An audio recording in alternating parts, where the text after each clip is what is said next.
Ladies and gentlemen, my name is Gray. I'm Wolfman. This is Grindhaus on 42nd Street. Brought to you by Raid I'm kidding. We're not there yet. If you played World of Warships. Do you remember like the first batch of games? Because like Raid is just like didn't League of Legends get like a massive advertising? Yeah, I remember like 4 or 5 years ago, like seeing a lot of YouTube creators getting sponsored with like a certain video game. I'm not quite sure. Someone will have to let us know in the comment section. But it seems like that's like the route to go now. It's just like YouTube money is coming from views and paid advertisements. Yeah, pretty much. I mean, I don't know how else you would make money. Yeah, because everything gets like demonetized these days. Yeah, so at least you know if your shit's gonna get pulled, you got a paid advertisement out of it. Yeah, and then like clicks from that link, you probably get like a portion, because a lot of you can have like Amazon sites and other sites, whatever it deals with. Like, hey, use my link down below, and get like 10% off or no. What I mean is like when they use your link, like you get like a penny or something. You know what I mean? So or 5 cents or 10, whatever your deal is. I saw that recently on I was watching a YouTube video for a camera lens, and the guy's like, and it's available here. I have the links below. Make sure you use those links in particular. It's like, oh, okay. Yeah.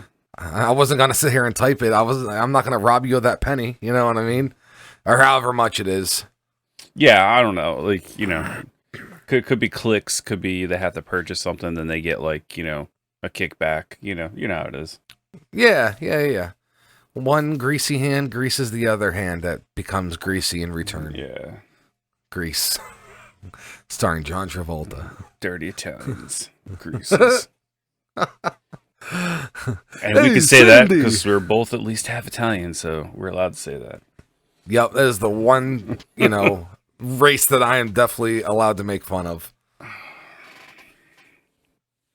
So how do you feel about genetic testing in general?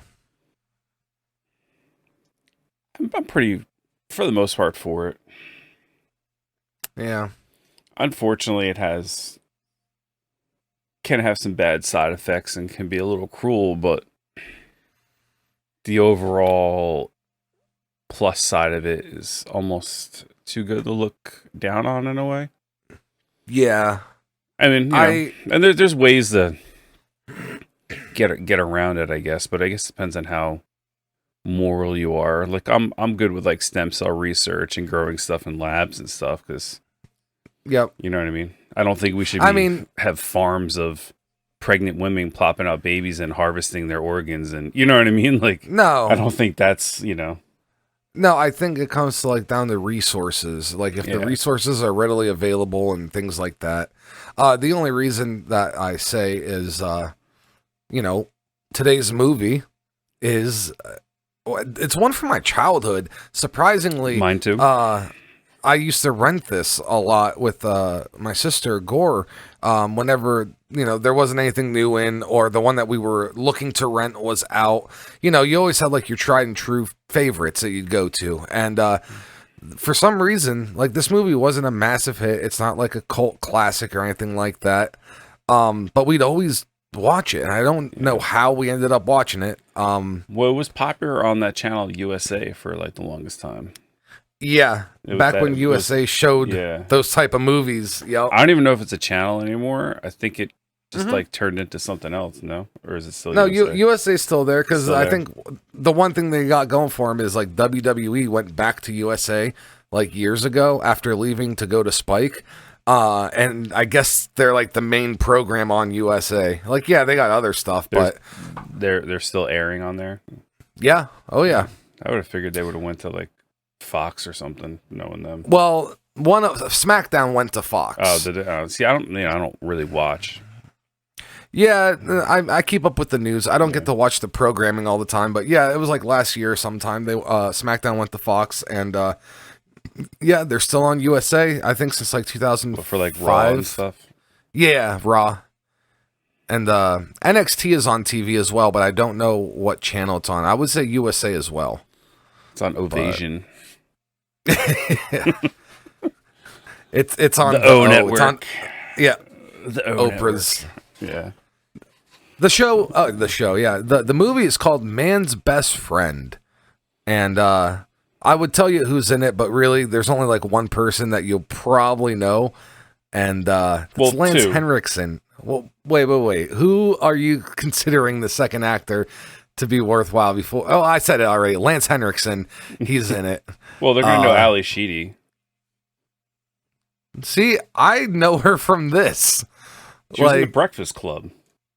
Oh, yeah. I was not a huge fan growing up. I know, but people are going to know that movie. She was in The Breakfast Club. She was in St. Elmo's Fire. She was in War Games previously. Before that, she was in Short Circuit. She was in Short Circuit. Yeah, she was. Oh, and War Games. Did you ever catch that? Yeah, as I said, she was in War Games before all of them. Okay, yeah. So, like, I guess the '80s were definitely kind to her with her. No. She's all '80s. She's, still doing stuff to this day, but she's not. She did a couple things here and there. She was in the Red Shoe Diaries. Most people that were a little bit older than us or about my age knew about that show on I think it was Showtime or HBO, one of them. She did an episode of that. It was like a big deal. That's what's his face from the X-Files, David Duchovny. David Duchovny, his show. He's a super sex addict, so he had a hand in producing that. It's like one of those trashy TV, like Skinamax, it's like California. Yeah. But no. Well, it's all individual episodes, so it's like the Tales from the Crypt of Skinamax. Oh, so it's like an anthology type thing. Yeah. Okay, that's fair. Yeah, like I might have to check that out. it's probably bad. You know what I mean? It probably does not hold the test of time. She did an Outer Limits. Like she did some stuff. You know what I mean? There's some things in here. We dwell in the Grindhaus. Okay, I believe we can stand through some shitty movies. No. I'm just saying, like, you can watch it. I'm just not saying. I don't know if it holds the test of time. That's what I'm saying. Okay, that's fair. Yeah, that's what I'm saying. They did an episode of Oz. I saw that. Her. Yeah. I went through the IMDb. I like some of the newer stuff. I wasn't, obviously too familiar with. But yeah, basically, like you said, like the '80s was like her main period. Yeah. I think it said that she was in one of the newer X-Men movies as well. X-Men Apocalypse. She was Scott's teacher, apparently. Yeah, so very small minor role. Maybe I would have recognized her if I was paying attention. You know what I mean? Like who that actress was. Yeah. She did a couple episodes of Psych. I actually really enjoyed that TV show from USA. I like that. It was stupid, a lot of people said Psych was good, but yeah, it was stupid. It could be a little bit annoying, but it was entertaining. Nice. Yeah, obviously, if we have to tell you who Lance Hendricks, you don't belong. Yeah, yeah. Seriously, like you should know. Wait. I'm only gonna say what is one movie that you'll bring up when I say Lance Henriksen. Well, Alien. Okay, because I was gonna say Alien as well. Yeah. But also he was in Hard Target, which it's like I know obviously it's not Alien, but you know. If we really want to, give him the proper, Aliens. Alien, Near Dark, Terminator, Hard Target, Pumpkinhead. Yeah. I know that's all in one, but the list goes on and on and on. Oh, he was in Alien 3 as well as Bishop too. Yeah, he's Bishop in everything. He's I totally forgot there was. He plays Whalen Yutani. He's in Omen 2. There's in Piranha 2, The Spawning from '81, like the original sequel to Piranha. Yeah. He was in Scream 3, that hunk of shit. Yeah, most of the Scream movies were hunk of shits, but The first one's okay. Yeah. No, I said most of them. I didn't say all of them were. No, the first one was groundbreaking in a way. It really was. Yeah, I'll give it credit. I don't think it's like an all-time amazing classic forever, but it's definitely one of the defining movies of the 90s for horror by far. Yeah, but what it was it 99 or did it come out in 2000? Maybe just the beginning of the 2000s. I don't know. Wait. What, the first Scream? Yeah, first Scream. Oh, I think it was like 97. Was it 97? Okay. I just want to make sure I was on right with that. I think. Don't quote me. Well, I'm going to see it eventually when I get up there. I mean, he was Scream 3 came out in 2000. He played Torquemada in The Pit and the Pendulum. Like, that was a movie with Sigourney Weaver. When we go over her, that's... Okay. It's a underrated movie a little bit. Not too... Like, you're not mad if someone didn't see it. Yeah, not at all. Okay. I forgot he was in the Super Mario Brothers movie. He was the King Slime, the voice. No shit. Well, he was also a voice in the Tarzan, the Disney Tarzan movie. No, I'm talking the Mario Brothers movie with Dennis Hopper. Yeah. But you said he was the voice of. Well, eventually they restore him. They restore him, right? But yeah, he was also a voice actor in that Tarzan movie, and that was actually a pretty big hit for Disney. I mean, it wasn't like Lion King, but yeah, it did all right. But that was one of the main reasons I said earlier about the genetic testing, because of the way this movie follows. And like, I just want to say, like, I love animals. Not just like dogs and cats, but like all animals. I have some kind of connection with them. I don't know what it is. Cats, I don't know. I'm not a huge fan of cats. Like, I won't own a cat. Unless they're big cats. Big cats are cool. Well, like a few months ago, I came across a cat. It came across me, whatever. It found me. I know. Tiger Gray. Tiger. No. But dude, this cat, when it came up to me, it had like a fucking 4.5, 5-inch hole in its side. And I'm like, how are you not dead? And I was like, all right, well, I'm just going to keep you in this little trash can overnight. And if you're alive tomorrow morning, and motherfucker, he was like alive for like a week after that. I brought him home. I had him quarantined and stuff. But I brought him to the vet, and they're like, yeah, he was probably attacked, and we can't test for rabies unless he's dead. But he probably also has, and they went off this like list of things. I'm like, Jesus Christ. So had to put him down. And like that was like the last cat that I owned, even though it was only like for like a week. Before that, I couldn't tell you. But I like cats. I wouldn't want to own one. I'm a dog person, Yeah, I just like them. I don't wish them harm necessarily, but right, just like them. But that being said, like, fuck PETA. Fuck PETA and fuck Alf, not the alien. He's great. Say, whoa, what do you have fucking against Alf, man? No, I love Alf. I love Alf the alien. But the Animal Liberation Front or whatever the fuck they are. Yeah. Those bags. Fucking terrorists, basically. Pretty much, yeah. Firebombing labs, knowing that there was people inside the building and still do. You know what I mean? Like, that's fucking terrible. The president of PETA tells people who are part of the organization that they should not use any products that were ever made if they were tested on animals. Yet she uses insulin because she's a diabetic, which was created by testing on animals. But she says, I'm more important to the animals that I stay alive. So that's her reasoning for using insulin. Yeah, it's just... Yeah. Yeah, just basically she's king cunt of fuck mountain. But this movie kind of has some of those, moral questions on how far is too far. And like you said earlier, this movie, you could tell it was trying to take itself seriously. Yeah, this movie really is filmed like they're trying to have that sleeper blockbuster, and it fails miserably and comes off really campy, and the cinematography is very bad. The way they set the scenes up, the way they shoot them, unless the dog is in the scene, everything is done terribly. Yeah, there's not, like, the lighting is as generic as it gets. The scene setups are as generic as it gets. I mean, the sound production is god awful. Granted, I watched a terrible version of the movie, but if I had an HD copy or even just like a regular DVD, I'm sure it wouldn't have been any better. Yeah, if anything, you would just hear the garbage better. The dog growls, I think they sampled 2 different types of growls, because I swear to God, I've heard the same growl throughout the movie. And it was just, I mean, granted, it's coming from the same dog. Yeah, I didn't really have an issue with the growls too much.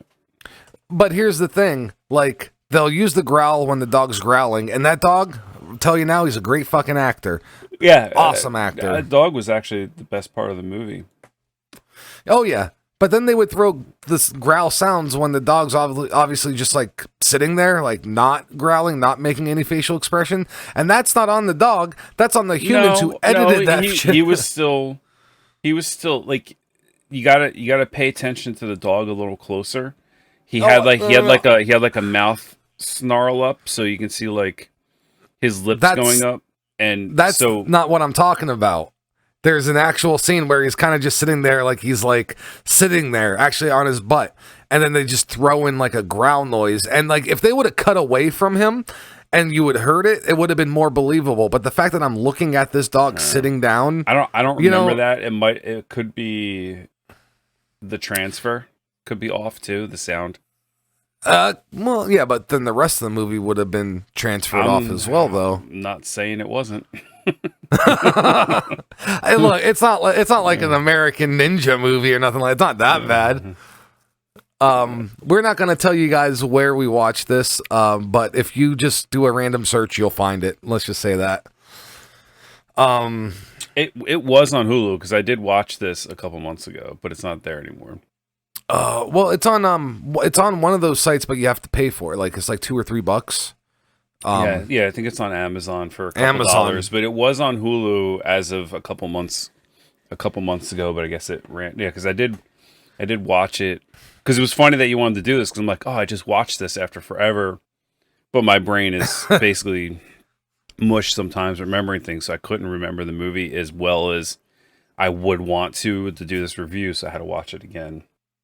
Yeah, I noticed both of us have a tendency, like we'll watch the movie like when we decide that we're gonna cover it, but we also watch the movie again like right before we end up recording.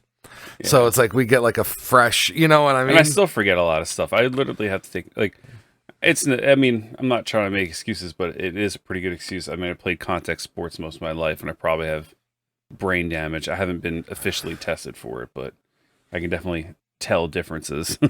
From when I was younger, and my brain doesn't fire like it used to.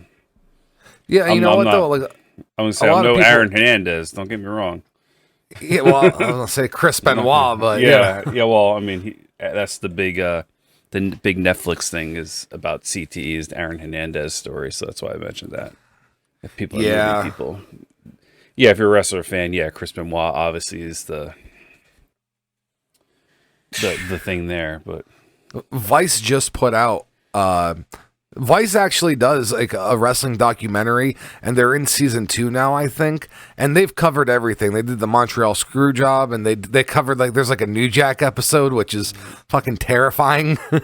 But they recently did the Benoit case and all that, and it's super sad seeing like Chavo on screen, and then they bring up Chris's like kid that he had from his first marriage, and like him breaking down because he actually went to Jericho and was like, you know, am I allowed to watch wrestling? Because like so many people gave him shit over the years for what his dad did, but he still loved wrestling. He still loves his dad and he loves his, you know what I mean? Well, isn't one of his kids like coming up in the lower ranks now?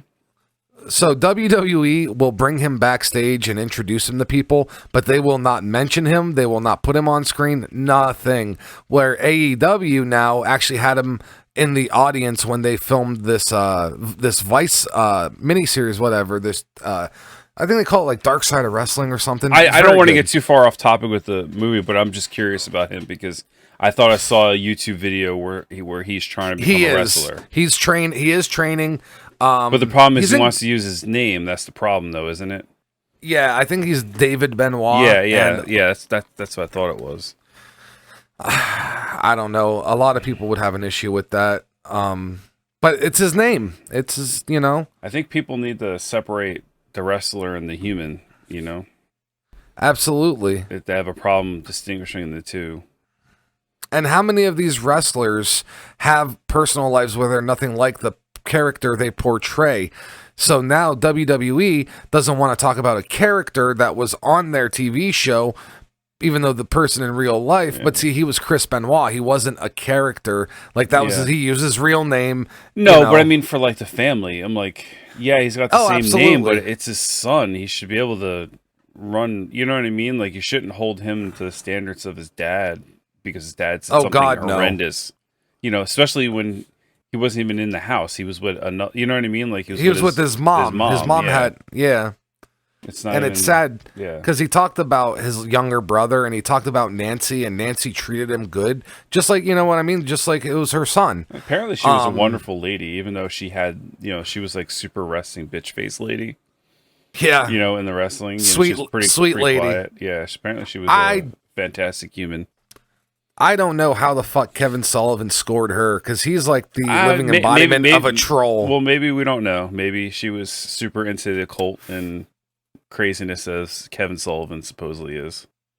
The guy's the guy looks like the bottom of a foot.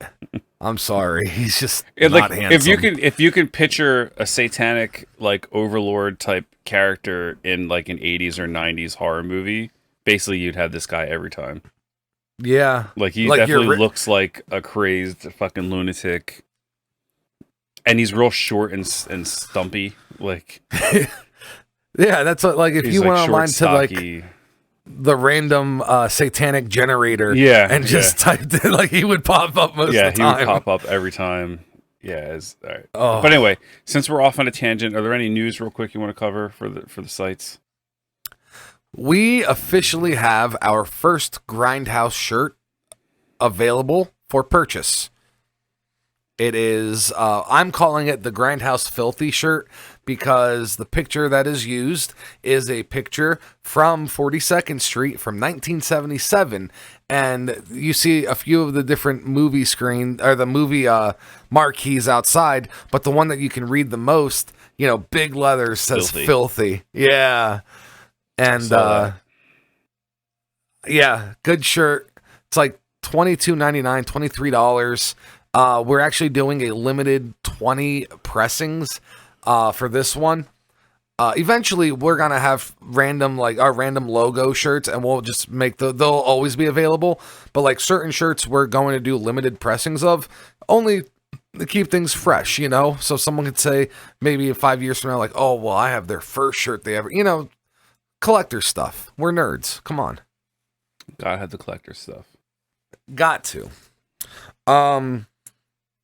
What else do we got? Oh, I have a video going on the Facebook. Gore actually sent me a series of videos of her applying some basic horror makeup.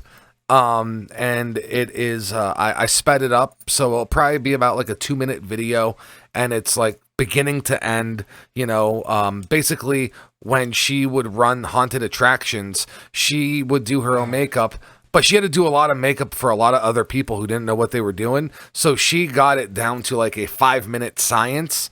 So this is almost like one of those videos. So that'll be up on the Facebook tomorrow. Make sure you check that out. Very cool. What else? I've seen a lot of your streams, and not like, obviously Doom is great. But you've also been playing one of my more favorite game franchises recently, Gears of War.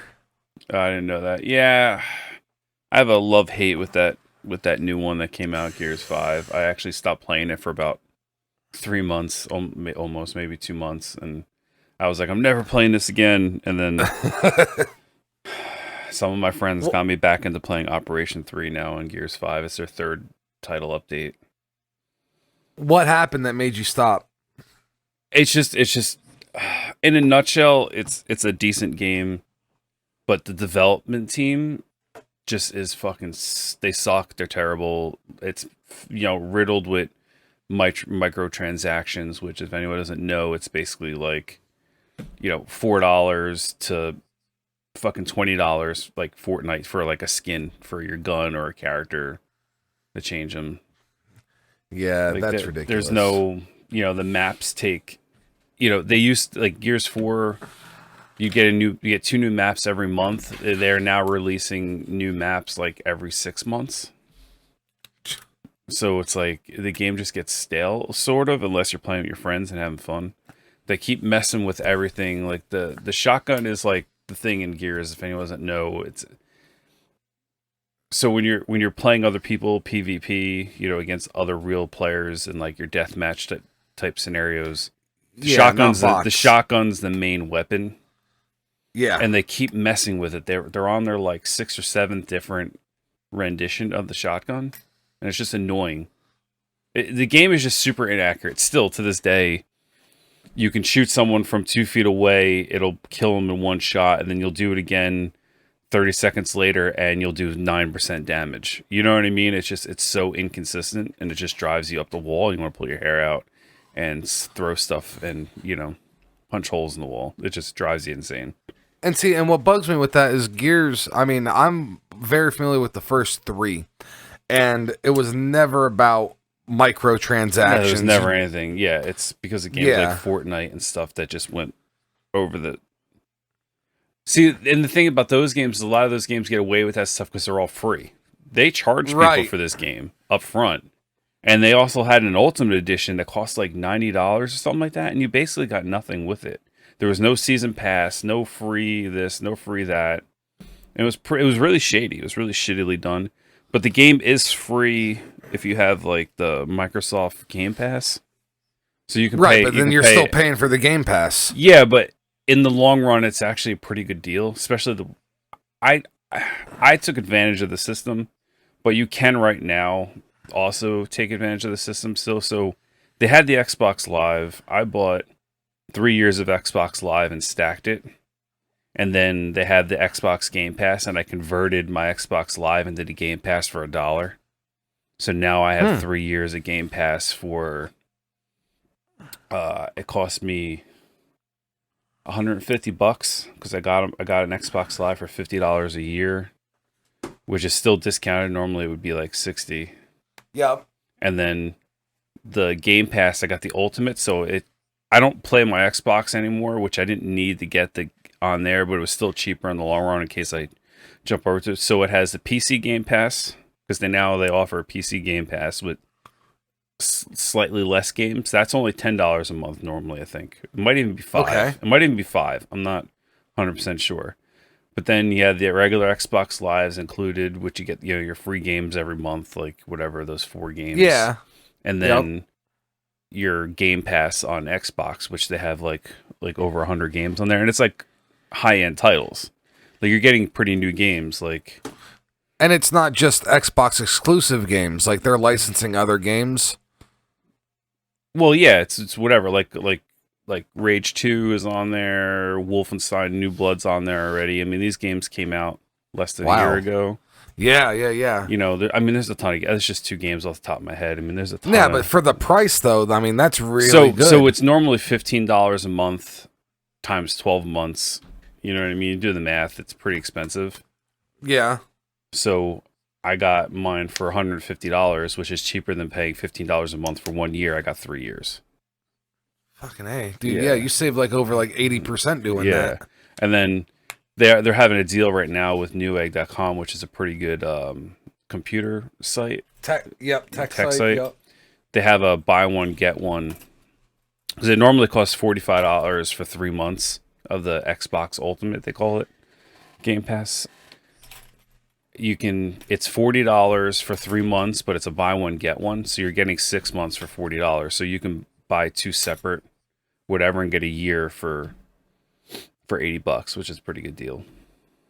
Damn. Yeah. So I mean, like, if people are sitting here in their quarantine, they can't make it out to GameStop or they can't, get new games. I mean, literally, there's like tons of games that are new. Yeah. Right. So all the Microsoft games right off the bat come with it. So like Forza Horizon 4, which is a fantastic racing game. If anyone, it's not, it's like a little serious, but it's very arcadey because it plays in an open world. environment. It's not just like racing on tracks. There's lots of It's different not. things to do. You can free Yeah. drive. You know, you can It's do not like exactly like Gran challenges. Turismo. Yeah, well, it's not like regular Forza is like Gran Turismo, but yeah, because you're talking PlayStation now. But yeah, No, but I'm familiar with the original Forzas. Like they were they like still the make competition. them. They still make them. Oh, that original type series where it's like a Yeah. simulator. Yeah. Oh no shit. Yeah, Okay. yeah, they're Okay. up to like Forza like 8 or something. I don't even know. Yeah, Yeah. probably about right. Yeah, it's like 7 or 8, something like that. Yeah, they still make them. And then the Horizon series is for everyone. It's like more arcadey. I mean, all the new Halo games are going to be on the Game Pass. There's a new Gears game that's coming out soon. It's called Gears Tactics, which is like XCOM. If anyone's played that, it's like overhead third person tactical, but it's like turn based. So like you have like so many action points to move your characters where you want them, and then they attack. And then the other Right. side gets to do their thing, and it's a tactical, and it takes place before Gears of War 1. So it's going to give you a lot of backstory of up to Emergence Day in Gears. I know we're fucking getting totally lost off the topic of our, but No, I forgot where we're going with this. But yeah, I mean, yeah, I got in this rabbit hole of playing Gears again, and they have some pretty cool skins. They got a like a battle pass type thing, like most games do now. So just by playing the game and doing objectives, you can earn stuff like skins and stuff. So it's not all. Yeah, they're not making you buy everything. They're obviously going to give you some incentive to play and stuff like that. The new mode they just came out with is really cool, actually. That's one of the things that got me back into playing. The Gridiron mode, where you saw us playing this kind of like capture the flag, but you can score. Oh, yeah. Yeah. So it's like Warzone, but with a capture the flags. Because like Warzone and Execution are kind of dead. Those are like the staples of the original Gears, and then you had Annex, but the Annex doesn't exist anymore. Annex got turned into this weird mode called Escalation, and then they made King of the Hill, which is kind of like an offset of Annex, where you'd have to control the circle. Well, wait, Horde was one of the original ones, Horde's right? still there. Horde's still there, yeah. Okay, I love Horde. Yeah. Love it. Horde came in later. It wasn't original, but yeah, it came in a little later. But it's still there. I still play the shit out of Horde. They have escape modes now, where like they have these different maps set up, and this gas is coming behind you that you planted. You're trying to like wipe out this hive, basically, and you have to get out. So you have to battle your way out, and you have to get out as fast as possible. And then they time you, and then if you get on the leaderboards under a certain percent, whatever your time is, you can earn weapon skins. Okay. Or, and then they add different multipliers and make them harder and stuff. There's different levels. So basically, what it is like they want you to do really good in the game, and they might give you an prize, or you could just spend a lot of money and try to get that as well. Like, yeah, well, you can't buy that stuff. It's other stuff they offer that you buy, but it's just a ripoff. It's just this shitty. Yeah, the fact that you're already buying the game and then they want you to buy more. Yeah, I understand. I'd be okay. What's that? What's the one that we were just talking about? The big Fortnite. Fortnite has basically ruined the gaming situation for the next couple years. With it's going to be coming out. That. I hope it dies down in the next. I don't think it's going to ever die down. Like the loot box thing is going to die down because it's illegal in some countries now. But really, yeah, in some foreign countries, loot box because it's considered gambling. And that there's odd, the odd, and plus there's no odds posted now in some places it's legal, but they have to post the odds, so it'll be, you'll see the thing they're advertising you can win. It's really 0.00001%, you know what I mean, of you getting it. So people are getting smart, but it's geared towards little kids stealing their parents' credit cards and just buying stuff over and over again. Oh yeah. Well, the reason all that even was brought up is because if you want to check any of this out, you could check out the live streams on Facebook. He also has, the Twitch channel, which is like the original. That's Silver Bullet Streaming. Yep. At Twitch, right? Yep. Okay. Yeah. And then you also have the Facebook. Yeah, the Facebook channel now, but I do most of my streaming through either Twitch or on the Grindhaus page itself, though. But yeah, you can go follow the Facebook and be up to date. Yeah, you can go on the Twitch, also. And Twitch is pretty cool. Actually, last time I went on there, when Wolfman signed off, it threw me onto like another streamer who was playing just like another type of game like that he was playing. And I actually watched a little bit, you know what I mean? So it's like, it was like recommending channels for me, you know what I mean? Well, I had that set up to go to someone specific. Oh, you had that go. Yeah, okay. yeah. It's someone that that streams all the time, that I'm a part of their community, that I actually play with him occasionally. Okay. So yeah, it's a good person. That's cool. Shout out to Jock J. I don't know if he's hearing it, but he's got a great channel. Also, he's actually a partner of the one game we play. The game company picked him to help promote their product. It's Insurgency Sandstorm. It's this tactical military shooter we play. Is that the one that he was playing when you got off that one night? He was playing Call of Duty Warzone that day. Okay.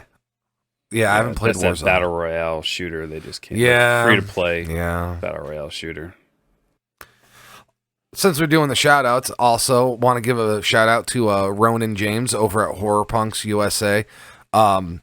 Awesome group of guys. Definitely go on their Facebook and see what they're doing. Waiting for this whole quarantine thing to go away so they can continue to promote everything that they were doing, because they do concerts and they do live events. Yeah. I keep meaning to message them. I need them to recommend me some music. Oh, well, he just dropped, I think, volume 4 of like the quarantine mix. Yeah, I saw they had some massive compilation things going on, yeah. Yeah, so if you're looking for some new music and you've already listened to this week's episode of Grindhaus Radio, which some of those bands are actually on Grindhaus, but some of them aren't, definitely go to their Facebook, check it out. Also, our buddy Andrew at Pogo City Podcast. See, I feel like I got that wrong, and I just had it up. I know it's on Podbean, and that's what fucked me. Ooh, sorry, yeah, that's what messed me up. Fucked me up. Because it's Pogo City, right? Yeah, it's Pogo City, but I thought there was like a third something. Like, is it Pogo City Podcast, or is it just Pogo City Radio? Duh. But it's on Podbean. They were playing some music the other day that was getting me back to my childhood, listening to like Circle Jerks and stuff, and I'm like, God, to be young again, go to the old punk shows and just like fucking not have a care in the world, man. You know, it is what it is. Yeah. I got older. I kind of turned into a metalhead, but I still appreciate, my Minor Threat, my Fugazi, my fucking Bad Brains, Bad Religion, No Effects, all the good stuff. So, all the good stuff. Other than that, I think we're pretty much caught up on news. Obviously, everything else is the same. Our schedule's the same. You tune in. We will have an episode of Serial Killers Academy coming up very soon. Grindhouse Radio will be up this Thursday. We still doing our interview tomorrow? We do have an interview tomorrow. I'm just trying to. We have to talk about when we're going to put that in. Are we going to release it on its own, or are we going to put it in on an episode? No, I'd rather release it. We'll talk about that later. I just want. Yeah, we're just throwing a teaser out there. We got an interview with someone. It's going to go out on its own.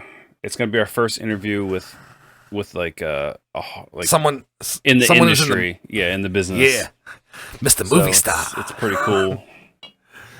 Actually, it's much cooler. I said Mr. Movie Star, but it's much cooler than an actual actor. And like, I love actors. I'll talk to them. I tend to make fun of them a lot, but this is someone that I respect the craft. And yes, we're interviewing a special effects person. We're not going to say who. We're not going to say what, because we don't know the full logistics of it yet. But we should be still doing that tomorrow, and it should probably be out within the week after we get it recorded.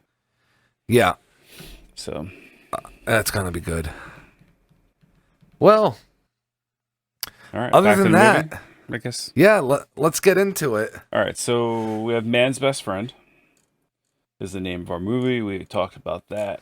It came out November 19th, 1993, and is New Line Cinema and Rovin Cavallero Entertainment. So I'm wondering.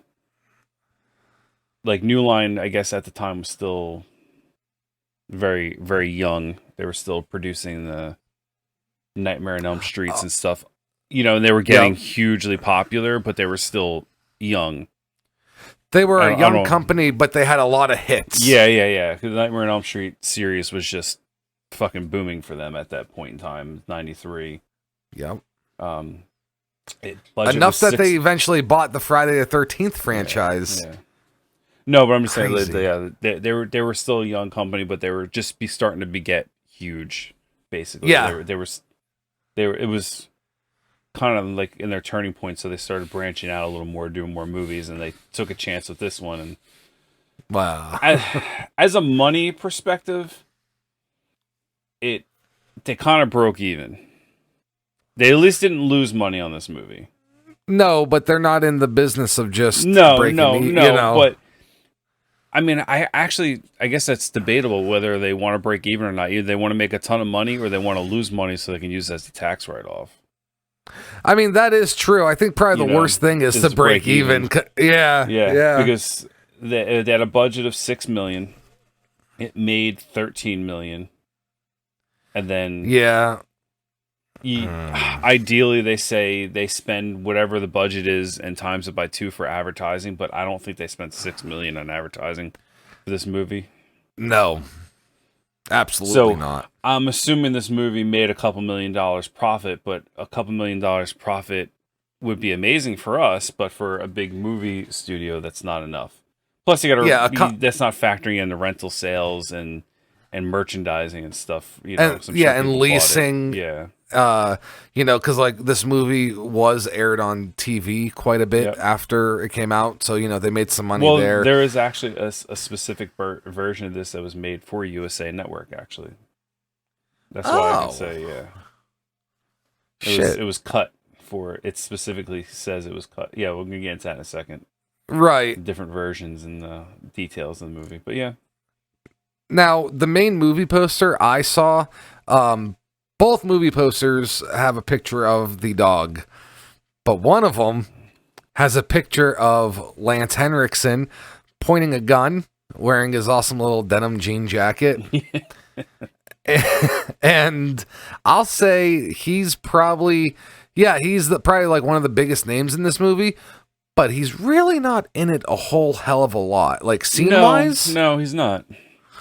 Like 10 minutes maybe? Well, he's in there enough as supporting character. He's a main supporting character.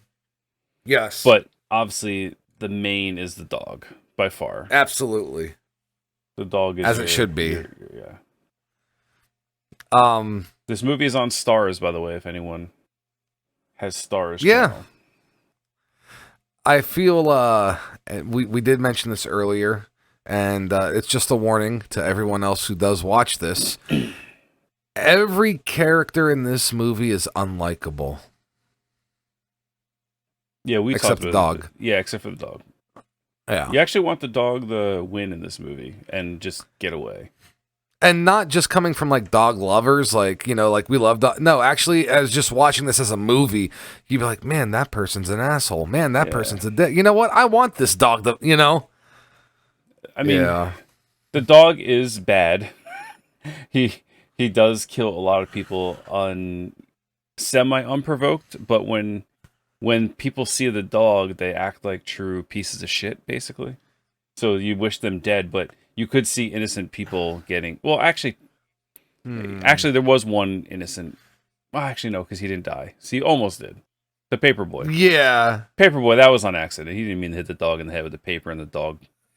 chased him down, knocked him off his bike, and but he did like, oh, sorry, Pooch. Well, that's just, we'll get into that in a little bit. That's just, it seems to be a common thing with this movie, the way these people fucking act and talk, and it really was shitty script writing and acting. That's like awful. I'm ranting and talking too fast because this movie makes me angry. Listen, this movie makes me angry. We have a tendency to sit through some fucking schlock. But there's a difference between a movie that's so bad that it's good, like entertaining, and a movie that is like aggravatingly bad. And part of this reason why this movie aggravates me because it could have been so good. This movie could have been amazing. this could have been like another Cujo like movie, because Cujo was like phenomenal movie, is fabulous. Like, oh yeah, but it just the way this movie's put together pissed me off. all right, the audience is more kind to this movie than the actual critics. Yeah. But I think that also falls into maybe nostalgia. Dog lovers, animal lover type people. They kind of look past a lot of the shortcomings and downfalls of the movie. Right. If you actually pay attention to the movie itself and how it's shot and how it's edited and the sound design and the lighting and the acting, oh boy. Oh boy. Yeah. I did like the opening credit scene though. Well, we'll get to that in a minute. I don't want to start the review just yet. Yeah. So yeah, there was 1, 2, 3, 4, 5, 6 scenes changed for the version on the USA Network specifically that were cut from the theatrical version. I don't want to get into them because it's gonna go into spoilers and whatnot. But there's 6 scenes that are different in there. I want to talk about Kevin Yeager for a minute. He's a special effects guy. Now, the special effects are decent in this. There are a couple effects that are pretty terrible. We're going to get into that. But this man, his resume is awesome, and this movie should have been better with this resume in a way, and which makes me come down to, I wonder if budget and people putting their nose into things that shouldn't, in a way. You know how like producers, you know what I mean, kind of ruin things. So this guy's credits include Friday the 13th, the final chapter, Nightmare on Elm Street 2, Freddy's Revenge, even though that one sucked. But it's like the effects are still good. You know what I mean? Yeah. Oh yeah. He helped with. Now, mind you, I'm sure he's not the lead in all of these. I'm sure he worked on a team, so they didn't do everything. Yeah. But that's how things work. But he was on Trick or Treat, that fucking Gene Simmons fucking shitty movie. Oh, yeah. Nightmare on Elm Street 3, The Dream Warriors. He did Nightmare on Elm Street 4, The Dream Master, 976 Evil, Bill and Ted's Excellent Adventure. He did a bunch of episodes of Freddy's Nightmares, 1989 Phantom of the Opera, and there's a shit of other movies here. Then he did Bill and Ted's Bogus Journey, Honey, I Blew Up the Kid, Man's Best Friend was after that, which is what we're talking about now. Getting Even with Dad, I'm sure some people have seen that with this. It's just this crappy fucking movie. Like, kids movie. Children of Corn 3, Urban Harvest, Dr. Jekyll and Mr. Hyde, Rumpelstiltskin, which was another shitty movie, Hellraiser Bloodline. He did The Dentist, which was a fantastic movie with Corbin Bernsen. The Fan, Bordello of Blood, Face Off, Conspiracy Theory, Mission Impossible 2, Blow. Wait. The Fan. The De Niro movie, yeah. Yeah. Dude, I love that movie. De Niro stalker movie with the baseball player. I think the baseball player is Wesley Snipes. Yep. And then John Leguizamo's in that movie too. Yeah. Yeah, great movie. So back to us, Mission Impossible 2, Blow, Wind Talkers, Master of Disguise. That's a shitty movie with Danny Carey. I think that's what that is. What, am I not turtly enough for the Turtle Club? Yeah. Adaptation, Cradle to the Grave, 13 going on 30. Lemoy Sniggett's A Series of Fortunate Events in 2004. This guy's been everywhere. Bones, a TV show. He did a fucking shit ton of fucking episodes on that. He is doing the Bill and Ted's Face the Music coming up in 2020. Huh. And some short, he's a creature effects designer for Grummy, it's called. So this guy, and that's just for makeup department. That's his 45 credits. I mean, I listed everything. So big shout out to Kevin Yeager, who's been involved with fucking shit. Oh, I missed Eon Flux. Apparently went over that. Not that it was a good movie, but it had some good effects. Yeah, he could have skipped it. Had good effects.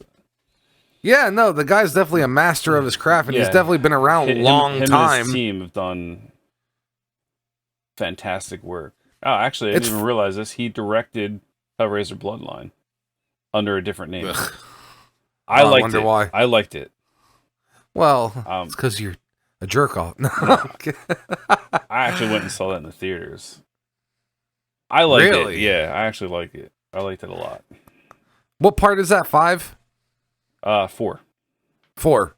Okay. Yeah, it's the last one with like legit Cenobites for the most part, and then they sort of came back in Hellraiser Hellworld, which is part 8, which has Lance Henriksen. Of course it does, because he's been in everything. Yeah, and he directed a couple episodes of Tales from the Crypt back in the day, and then 1990, 1992. Oh, nice. Okay. Yeah, and and he helped write the screen story for Sleepy Hollow in 1999 with Johnny Depp. Yep. What'd you say, Kevin Yeager? Yeah. Name doesn't get tossed around as much as like Nicotero and the big special effects guys, but he's been around. Yeah, I mean, I don't know if he has his own company or if he's just been working for other people. I should actually want to do more in depth look in about him. Yeah. He's got Miscellaneous Crew for Bride of Chucky on here also. Apparently, he got his start with the Child's Play series, and that was another one. But this is just under the makeup department. If you go into Miscellaneous Crew, that brings up a whole nother. Yeah, probably tons of other movies that like we've all heard of, and know what I mean. Child's Play, some more Tales in the Crypt, Child's Play 2, Child's Play 3, Bride of Chucky, The Astronaut's Wife, and Never Sleep Again, the Elm Street Legacy documentary. Shoo. Yeah. Good for him. Yeah, did the Aerosmith Pink video, apparently. Ugh. No, but I mean, like, that was a popular video, you know what I mean? Oh, yeah, no, it was massive. Yeah, I'm just not a fan of that 90s agreed. Aerosmith. He was on a Creature Effects crew for Cocoon in 1985. Nice, all right. It's shitty. I mean, I thought it was a lame movie, but I know a lot of people like that movie, but it had some good effects, though, for some of the stuff in there. Yeah, oh, yeah. Radio Flyer, remember that movie? Maybe might have been a little too young. No. The kid with the red wagon, they're called a Radio Flyer, the brand. I had one of them when I was a kid. No, I'll have to look into it. Is it like a B movie or no? It's like a legit movie. It's not like a horror movie or anything. Hold on. Hold on, I'm pulling it up now. It's like a PG-13, like an action type. No, it's like a drama. It's like a... Oh, okay. Yeah. I see. Yeah. Almost like a 1992 family drama, American fantasy drama. Yeah. Richard Donner. Yeah, Donner. Yeah, Lorraine Bracco's in it. Elijah Wood. Yeah. Adam Baldwin. Not the Baldwin everyone usually thinks of. The one from Animal Mother from Full Metal Jacket. That Adam Baldwin. Right. And he was in Chuck, that series. That series is fantastic, by the way, if anyone wants to see something funny. That's kind of nerdy, too, at the same time. And has one of the hottest women ever. Yvonne Sfarsky, however you say her name. So gorgeous in that series. What was she in? Besides that? She was in the last season of Dexter. She was the blonde that supposedly killed her boyfriend. And Dexter kind of had a relationship with in the... Oh, yeah. Granted, she doesn't look as good there because she's not dolled. You know what I mean? She's supposed to be like an average everyday. She's still good looking there. Don't get me wrong. Yeah, but now in Chuck, she's supposed to be like supermodel hot because she plays a spy. Like, of course, and she's like trying to rope in the nerdy computer guy that works at the Buy More, which is supposed to be at Best Buy, but he works in the Geek Squad. They're called the Nerd Herd or something in that show. You know what I mean? So they kind of play off the whole stereotype of, Yeah, like Knocked Up or whatever. Yeah. She's in a ton of... So she's in that show on Hulu that everyone loves with the girl from Mad Men. Handmaiden's Tale, I think. She's in that also. Haven't seen it. I don't watch it, but apparently people love it. It's great. Yeah. All right. Well, it's good stuff. It's all good stuff. Yeah. And she's gorgeous. That's all. Yeah, so this guy's huge with his Yeah, probably the most successful name attached to this movie. yeah. Obviously, if dogs lived longer, maybe the dog would have been. Yeah, definitely a dog should have got more work from this. So it's like him, Lance Hendrickson, because of his crazy screen career, and when he is on screen, he's got a good performance in this movie. I mean, he's never had really a terrible performance, I would say. And the dog. So it's also like your three main, whatever, you know. Yeah, your three main pieces of this movie. But it wasn't enough to make this movie like a sleeper hit, you know. So the dog they used to portray the DNA altered dog, and this is a Tibetan Mastiff, which most people, even though in the movie they show it's a shepherd and a Rottweiler that they kind of mix together, this is an actual it's an actual breed. It's Tibetan Mastiff. Yeah. And it's funny because there's a very popular picture online if you do a Google search of a Tibetan Mastiff who's like in mid shake, and you can see like how massive these dogs get, and their hair's like all over the place. 200 plus pounds, big dogs. Yeah, like the Cane Corsos, the Italian Mastiff, and they get to be like 250, 260. The American Mastiff, they get to be over 200 pounds. So Mastiffs, they're big in general. But I mentioned that earlier, though. They show specifically a German Shepherd on screen with a Rottweiler, and it doesn't make sense. I've had both of those types of dogs. They do not get...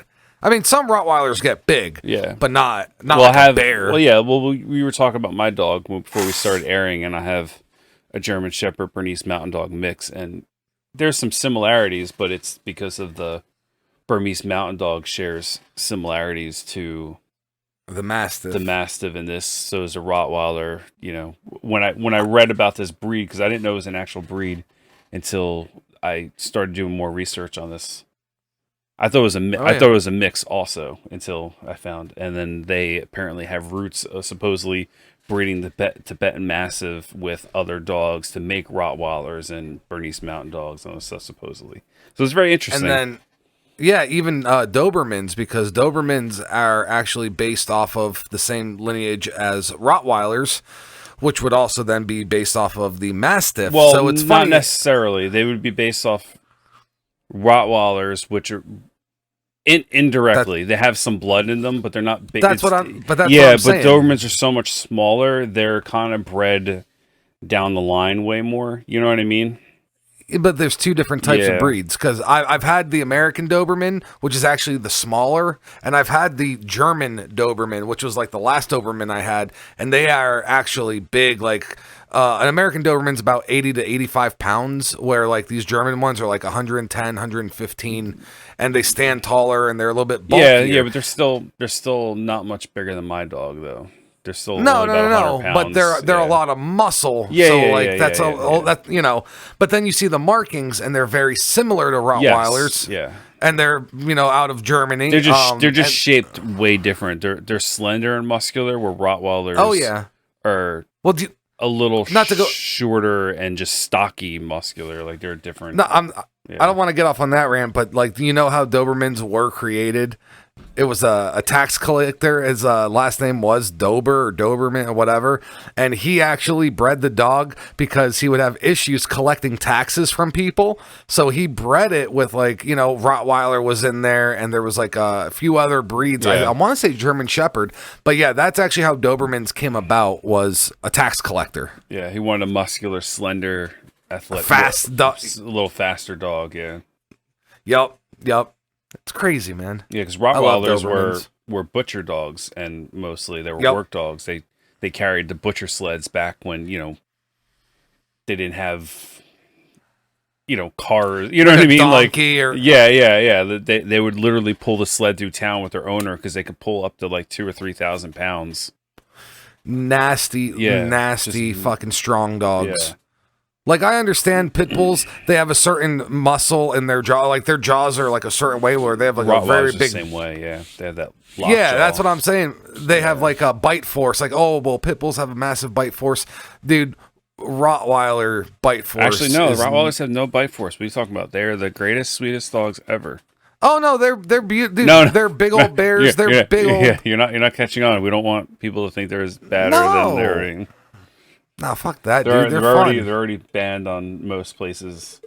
You can't own them. Well, someone tried giving me shit because of the Doberman that I had last, and like, dude, there's no bad dogs. Matter of fact, I'll be the first one to say it. I've been bit by more small dogs than ever a big dog. I agree with you. The small dogs are bigger pieces of shit than bigger dogs. They're more like cats. Yeah. You just gotta, just when you get shitty owners with big dogs, that's when they become a problem because they take after the owners and the owners make them bad. Yeah, I had some Rottweilers that were the sweetest dogs in the world. Then we had one that was a nasty asshole, but he was pretty good to me. But not anyone else. Yeah, he's pretty good to me, and he obviously took to my dad because my dad took him home. But he was very. My mom didn't want me to go near him because I was like 9 at the time, 9 or 10. She thought he was gonna like tear my face, tear off. You up. Yeah, because when the girls in the household were around, he was very, very barky. Like, I think he might have been abused by a woman. I think that was what his thing was. Yeah, so he was very because my dad was a cop and he used to come home with stuff. He like acquire things, and this dog was one of them. He was an abused dog that he tried to foster, basically, and he eventually bit my sister, and he didn't even do it. Like my dad was cutting something on a table saw in the garage, and she reached around to grab something or whatever, and the dog thought she was trying to hurt him, and he grabbed her arm. He didn't like grab her down on her. Well, he tried to stop. He bit her, but he didn't like start dragging her around the room and shit. You know what I mean? Like he was just trying to like stop her. That was the end of that. He ended up going to a junkyard, and I'm assuming lived a happy life, fucking running around a junkyard trying to eat people. So, oh yeah, dude, fucking dude. No, honestly, like I don't know if it's like that anymore, but like junkyard dogs, all the ones that I ever knew, they had the fucking life, man. Except for the junkyard dog, except when Max went to the junkyard in this movie. We're gonna get into that later. Yeah, but I think that's a stereotype because most junkyard dogs always had it good, you know. Yeah. Anyway, all right, so we went into that, and then apparently the mailman scene in this movie was featured in the movie Friday. Really? Apparently, I don't know if they copied it or if it's the same mailman and they changed something out. I don't know what. I haven't seen Friday since high school. Maybe it's the whole scene. Yeah, I haven't watched it in years. I don't know.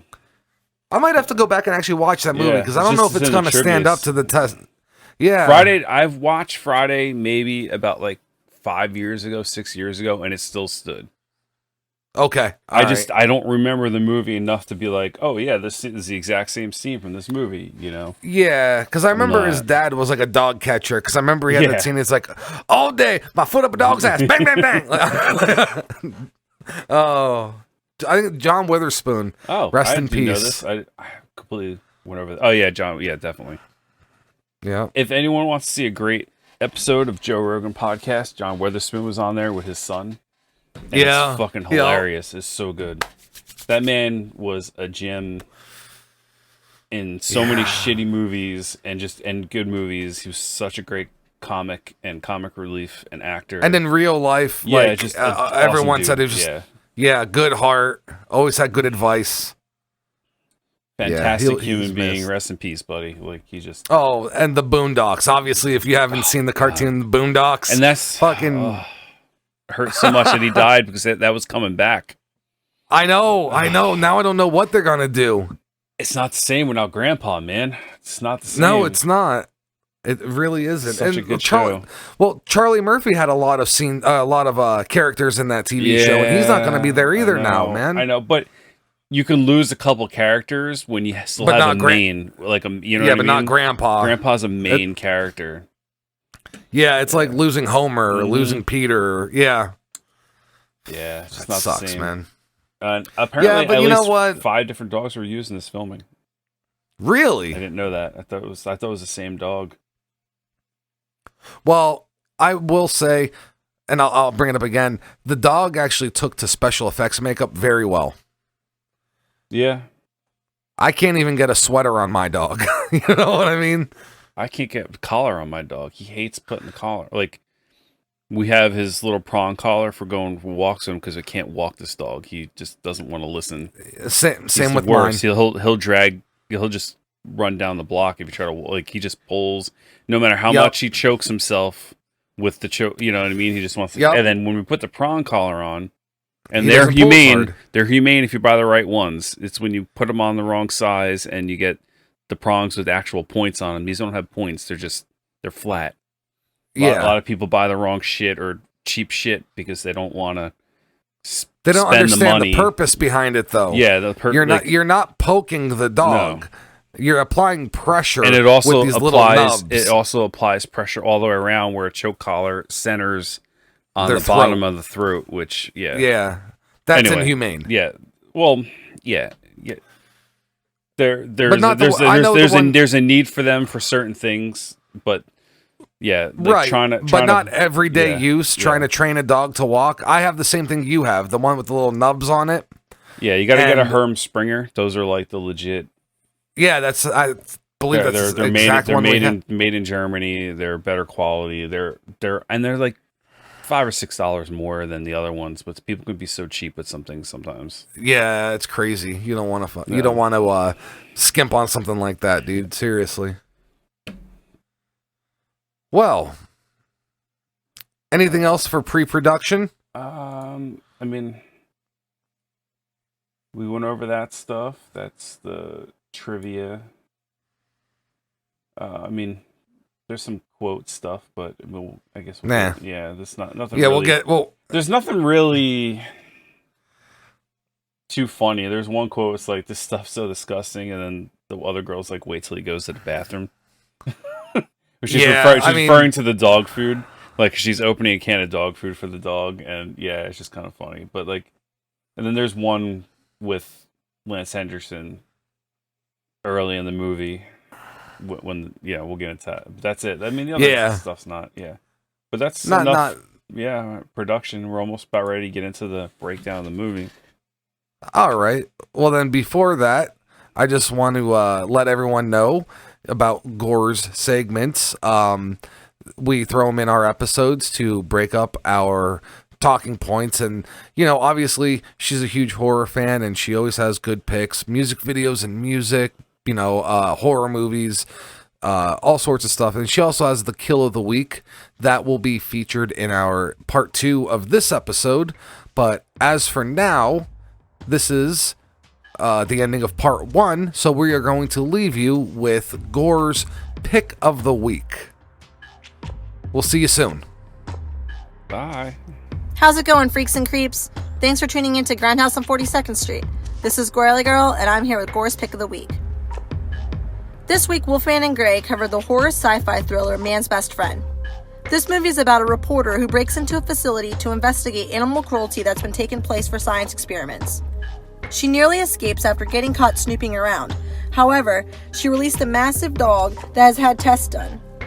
Although it seems lovable, this dog Max was genetically altered with unusual abilities, and it's on a killing spree. However, that Tibetan Mastiff wasn't the only experiment that's gone bad.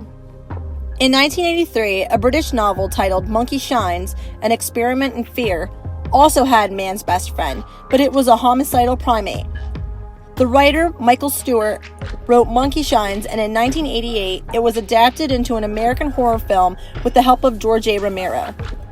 The book was already dark and twisted, but Romero brought this sinister pet, Ella, out of the pages and onto the big screen. Okay, let's get a quick rundown of the production before we get into the cuddly killer. Originally, the story setting was in Oxford, England, where the novel was set, but production took place in Pittsburgh, Pennsylvania, where Romero lived. Production of the movie took longer because of all the editing that had to be done. Romero shot more film for this movie than any other project due to the use of live monkeys, which no animals were harmed in the making of this film. So the story goes that Alan is a law student and an athlete that gets hit by a truck jogging.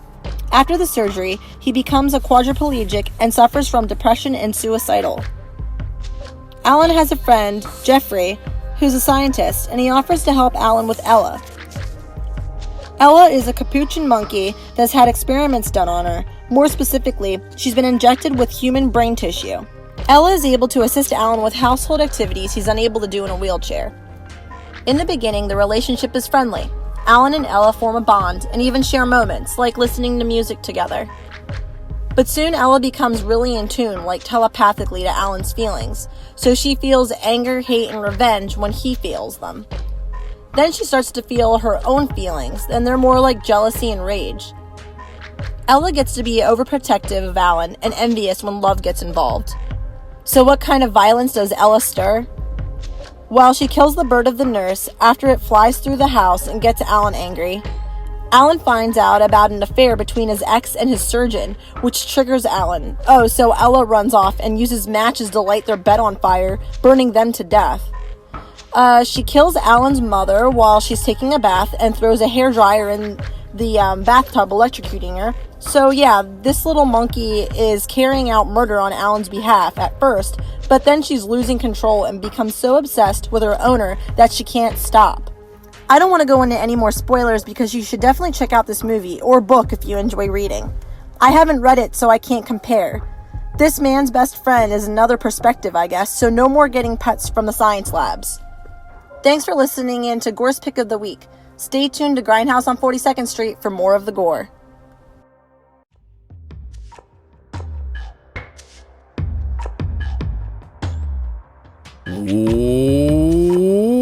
Welcome back. This is Grindhaus. I'm sorry, I had to try it out a little bit. This is Grindhaus on 42nd Street. My name is... I am Gray. I'm Wolfman. How you doing? Good. Feeling a little rumbling in my tummy, but I think it's because we're about to get into this movie. Hopefully that's what it is. If you listen to part 1, thank you. You just heard Gore's Pick of the Week, and you know the movie that we're breaking down is a 1993 horror film, Man's Best Friend, starring Lance Henriksen and a good boy. I never got the dog. Or 5 good boys. Four good boys. The other dog was probably... Actually, no, wait, hold on, no. So it's got to be 3 dogs for him, maybe. Because then there was the little collie and then the little puppy dog at the end. Oh, yeah. Unless they were literally talking about 5 dogs just for him and not counting the others. Yeah, because they also showed dogs when they were like the dog catchers. So like... Yeah. There was quite a few dogs in this movie. Actually, there was probably 2 dogs shown there. 2 other dogs. Maybe it was just 1 dog for him and the other 4 were the... I don't know. If it was 1 dog, it's very impressive. Yeah, it was a good dog. Yeah. Plus, it's kind of hard. It's a rare breed. We were talking about the breed in the last episode, and we kind of went off on tangents, but they're a hard breed to come by that's when they're a healthy breed because they're very inbred. Because there's only so many. And like there is a international exchange program that they are going through to help breed them. Like legit breeders or... You know, people are paying to ship the dogs or whatever, like overseas. To you know what I mean? Like, so American ones are breeding with ones in Asia, so they're not so and then inbred. Those ones are bred with ones in Europe, or you know, yeah, exactly. Right. To help, freshen the bloodlines up a little bit. And obviously, that's if they're reputable breeders, but that's also going to cost you some money. But they are beautiful big dogs. Oh, they're gorgeous. It's funny you mention that. Before we break into this movie, you know which dog almost went extinct, and it's actually pretty common now, but they're known to have temperament issues, and they say it's because of the inbreeding. Was the Dalmatian. There's actually supposedly really shitty dogs. Yes. They're mean dogs, apparently. Yes, and the reason is they were close to extinction, and then they started inbreeding them.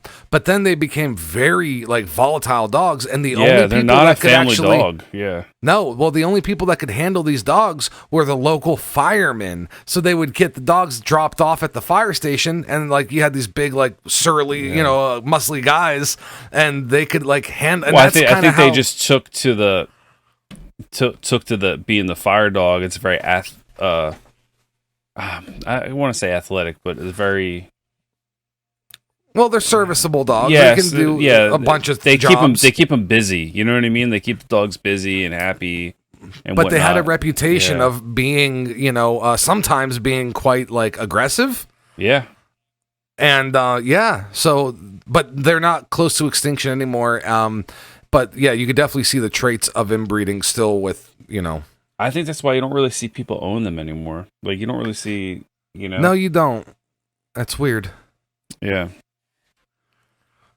Well, other than that, besides later on in the episode where we'll have Gore's Kill of the Week, like I said, you just heard the pick of the week. You heard our part 1, and this is part 2 where we break into the meat and potatoes of the movie.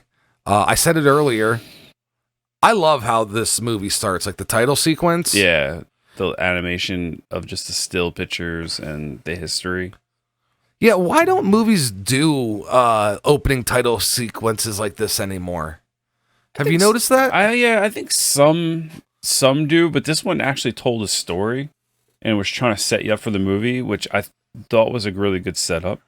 Yeah. They went into the history and a lot of like old drawings from books and stuff of man conquering the dog per se or whatever, and the dog becoming his best friend and companion and worker and the worker, like they showed like hunters, they showed different breeds doing different things and stuff like that, and it's from all different time periods. You have colonial and Victorian age and the Western. I mean, pretty much just showing all these actual illustrations from old books and stuff like that of how dogs have always been, or at least, in American history, have been or became man's best friend. Yeah. I mean, the dog in this, the Tibetan Mastiff, was raised to protect sheep in Asia from tigers and mountain lions and leopards and whatever. And like supposedly, I don't know if one could take down a tiger, but like a pack of 2 or 3 would be able to take down a tiger, like if it was hunting by itself. Because usually tigers are loners, unlike lions, or they're more pack animals, but tigers are more loners. But yeah, I mean they would keep them chained up during the day and let them loose at night to guard the sheep. That's what they were bred for. I mean, they could be sweethearts of the dogs, but don't get me wrong, they were work dogs, attack animal. Yeah, they can be work dogs, attack animals, protectors, Yep. It's when you get a 200+ pound dog, get 3 of them, they can take down some animals trying to fuck with your livestock. Oh yeah, and it's weird because if you look in the pictures as they go by, there's a picture of one where it's like a unicorn is like stabbing a dog with the horn. Did you see that one? Yeah, I there was a bunch of stuff in there. It was hard to keep track of everything. Yeah, but I didn't remember something like that. But then it kind of like the last real one, it is like a classic 50s American style portrait of like a Well, they went through the years. Like That's what I liked about it too. They started like as far back of, maybe, like BC. Almost ancient Roman. Yeah, probably BC times. And then went all the way up to like modern, like you said. Yeah, it was like what was that? Border collie was Lassie or collie? Yeah, it's just some sort of collie. Yeah, now border collies were a little different, but yeah. Okay, but yeah, Lassie, whatever dog Lassie was, that's Lassie like was just a collie, yeah. Okay, yeah, so like that was like the last picture of like the American style dog in the family, and I guess it was kind of the staple of like the 50s was like 50s huge and 60s, yeah, that was the collie. Yep. And then the credits kind of roll off, fade to black, and you're in a cold. It kind of looks like a hospital. You don't really know right off the bat, but a lab, if you will. Yeah, you can definitely tell it's a lab. Yeah, it just has that sterile feeling to it, And it's a little eerie too, because I feel like hospitals have that eerie feeling. Yeah, I'm not a fan of hospitals. I'm not. Been to have a few surgeries. I'm not a fan of the hospital. Yeah, so it's kind of this eerie. We've talked about this before, and I really do believe, like, if you have to go, you gotta go. Where Wolfman kind of puts it off, and it's like, you can't be doing that, man. You really should be. You know what I mean? Like, I don't practice what I preach. Yeah, I know. Do as I say, don't do as I do. Is that something along those lines? It's saying. Yeah, it works. Yeah, it's something along those lines. That's me. So after you get some establishing shots of the lab, you see a phone ring and a woman answers it, and basically setting up like a meeting. It cuts to, you see it's a reporter and her camera woman, and obviously she's like, hey, is that deal still good? $500, I get you in the lab. So obviously they're setting up, they want to get some footage of what's going on in this lab. Very basic, not a whole hell of a lot of character building at this point. Very stereotypical, So we're basically introduced to the first shithead of the movie. Yeah. Shithead number one, who turns out she was only been working there for like 3 months, and she's already making deals to get reporters in this place for $500. Yeah. Are you that hard up for money? Well, I think they try making it a little more sympathetic because they show her doing some sort of count with these caged animals, all different kind of animals, but she's like practicing Spanish. Doesn't explain why or anything like that, but she's listening to like a Walkman or a cassette player. Like she's just doing counts. She's on the overnight shift. A lot of people would like multitask, I guess, at that point in time. Right, yeah. But it wasn't like she's like, oh, I need to go to South America to you don't know why she's learning Spanish. She's just learning it. And, she's counting these animals, and she comes across a cage and sees that there's nothing in it. No. Cage is open. She looks in, and there's this, like, giant, weird... Looks like a fucking suicide vest, if you ask me. Yeah. It's like a giant bomb harness, like, on the... I was like, what the hell is going on here? Yeah. I don't know what that actually was, though. Like, was it supposed to be, like, a harness for the dog? I think it's supposed to feed him drugs. I think because like later on they talk about how he was sort of sedated in a way, and he said he's gonna have a psychotic break once the drugs wear off. I'm wondering if that kind of like was like a feeding thing in a way. Okay, yeah, like a drip, maybe. I don't know. Like Bane. Yeah, I guess sort of. Yeah. This dog is like Bane. He's man's best friend is the bane of dogs. Leave the kibble by the door. Oh, fuck. Fucking Tom Hardy, man. Well, anyways, this lady, she sees that the cage is open, and like a dumb shit, she leans in. Well, then while she's leaning in, they have a point of view shot of an animal running around, almost like stalking her and setting her up, and then bam, she gets like T-boned, like Lawrence Taylor hitting a poor defenseless quarterback from the blind side, and she gets slammed into the cage.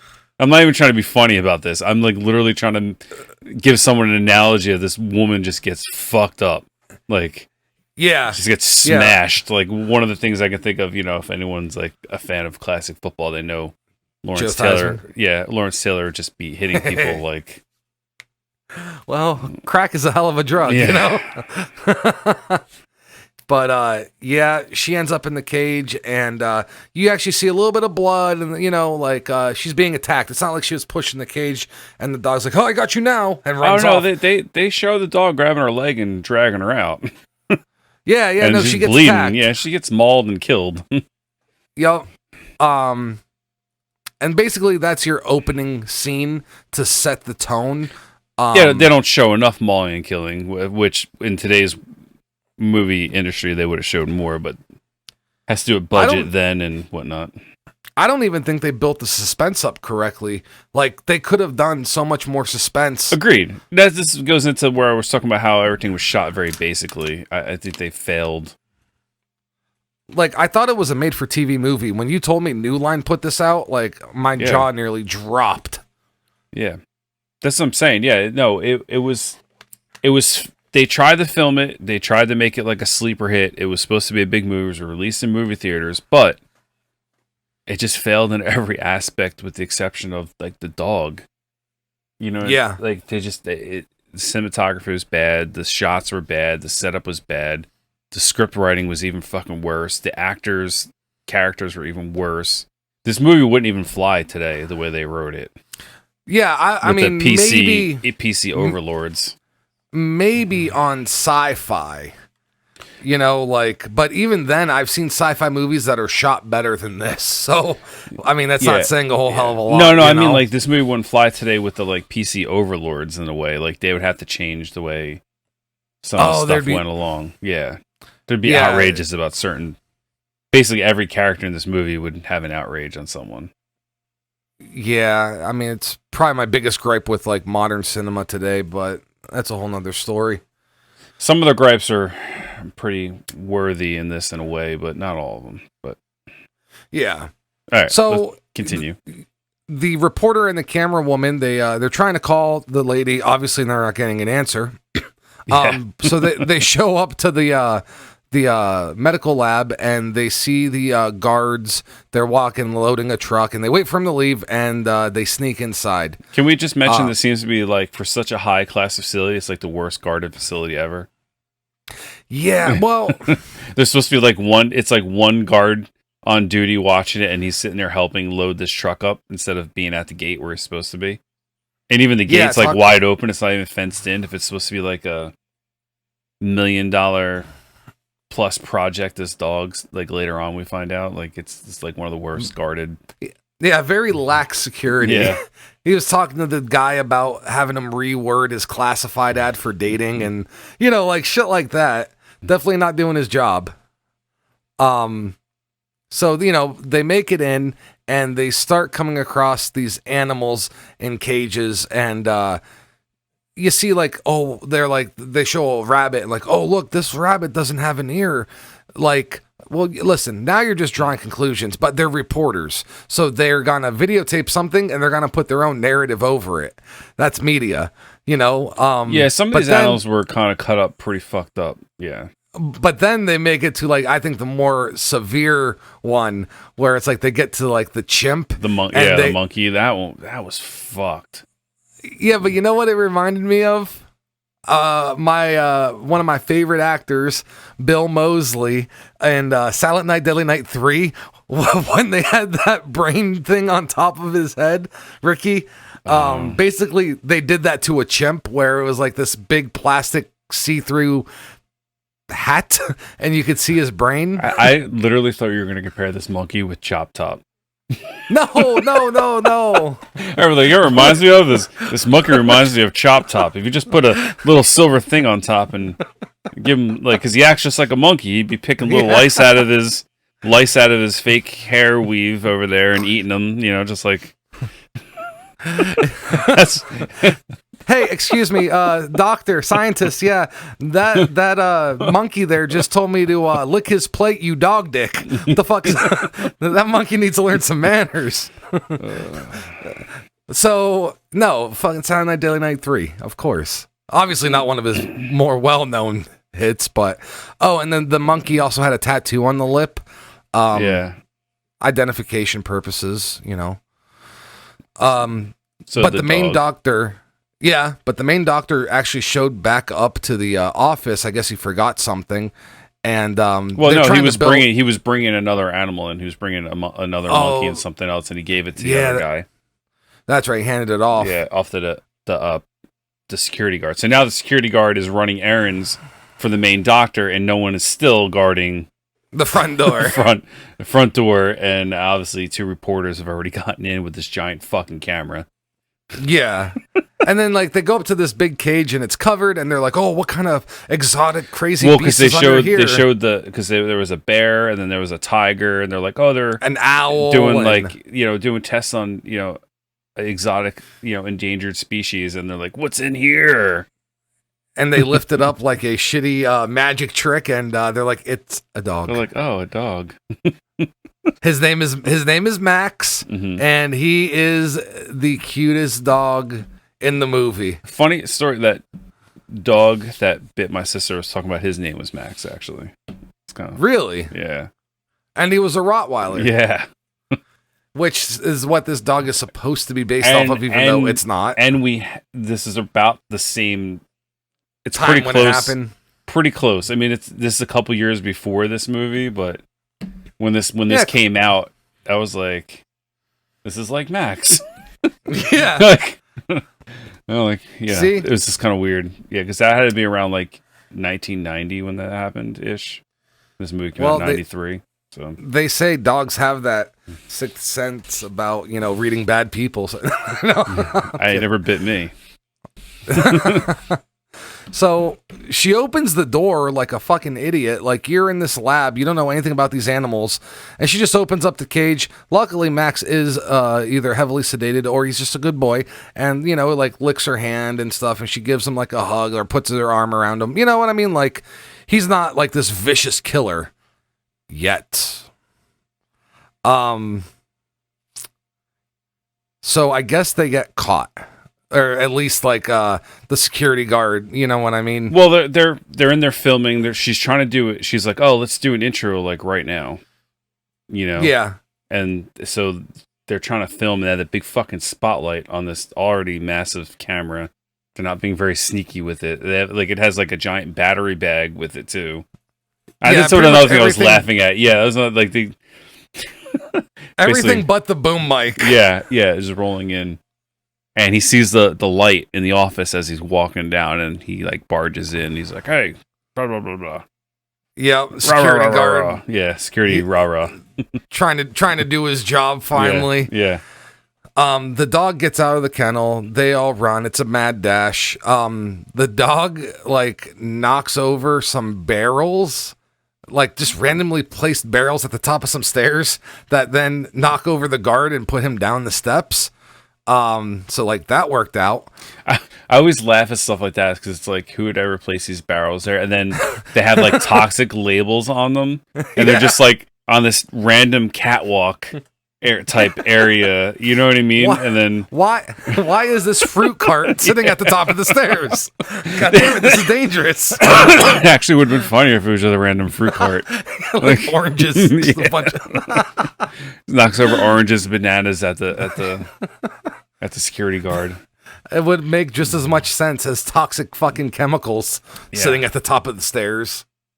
Yeah, but then we get our first interaction with the doctor, Lance, and the dog, and dude, Lance is a good actor, man. Much better than this hunk of shit. Yeah, his acting in these scenes, you can tell he generally was portraying scared but trying to be firm at the same time, very cautious. Like, his little reactions to the dog were pretty sincere. Yeah. I'm not saying he was scared of him, but the way he did it, like, he's a cautious. Good actor. But the way he did it, it's very believable. That's what I was looking for. That's the word. Yeah, like, it's like the guy at the bar who's like, "Oh, don't make me hit you," and it's like he's never thrown a punch in his life, but like he's still trying to assert some kind of dominance. He's telling the dog, he's telling him sit, he's trying to tell him these commands, and basically the dog's just like, the dog's sort of listening a little bit. He's but when it's like as the commands get more, out of line, I guess the dog's not having it. Like. Well, the dog's reading him. Once the dog's sort of listening at first, and then he's kind of reading into the situation, because the dog's supposed to be, I don't want to use the word, but like uber smart, like super smart. They said that later in the movie he is genetically engineered. He could understand up to 350 commands. Is that Spanish? Take your pick. Okay. So yeah, I think that, Lance did a good job portraying like nervousness, just, trying to be calm, but you could tell he wasn't. Well, the dog runs off, out the door. Lance does his little scream. They're chasing after him. His patented voice. Get over here. Like, oh, he does it Max! good. Like, it's just like funny. That raspy Yeah, exactly. Like, he's been smoking like 4 packs of Marlboro a day for like 40 years, and somehow didn't get a voice box yet. Like, he just has that voice. Gargling gravel from the parking lot outside, and so the girls are getting in the car, and like Max jumps in the back seat, and they take off. Then we're introduced to the detectives because they show up to the lab and they're trying to be like, oh, well, a few months ago there was some activists that broke in and stuff. Yeah, those and actually PETA assholes. In real life, actually, this is when Alf was doing their like fire bombings from like early and mid 90s. So like they were actually pulling inspiration, at least from things that have happened in the past, to facilities like this. Lance doesn't give them a whole hell of a lot of information about the dog, but he tells them like, we need to get this dog back. And they're like, yeah, okay, you just got broken into and you're worried about a dog. Yeah, he's like, this is a very dangerous dog in the wrong hands. In the right hands, he could save a lot of lives. He's like, we're not talking man's best friend here. Yeah, totally name drop the title. Yeah. Fucking, that should tell you how cheesy of a movie it is. It's just, that's like the one line that's so cheesy. It's just funny. We're not talking man's best friend here. Cut so the trailer. Funny. Yeah.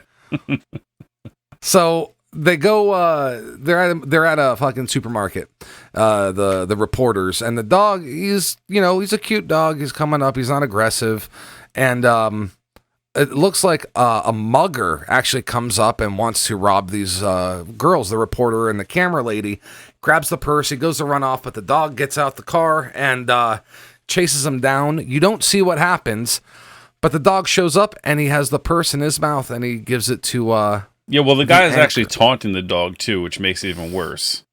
Yeah, he's like he taunts the dog and he starts trying to be a little frisky with her, like rubbing his hand down her leg and stuff and whatnot, and he's like taunting the dog, like talking to him. And then the dog opens the door. Like they show a scene, and I'm not sure if it's a real dog's paw or fake, where the dog just like hits the lock button, like yeah.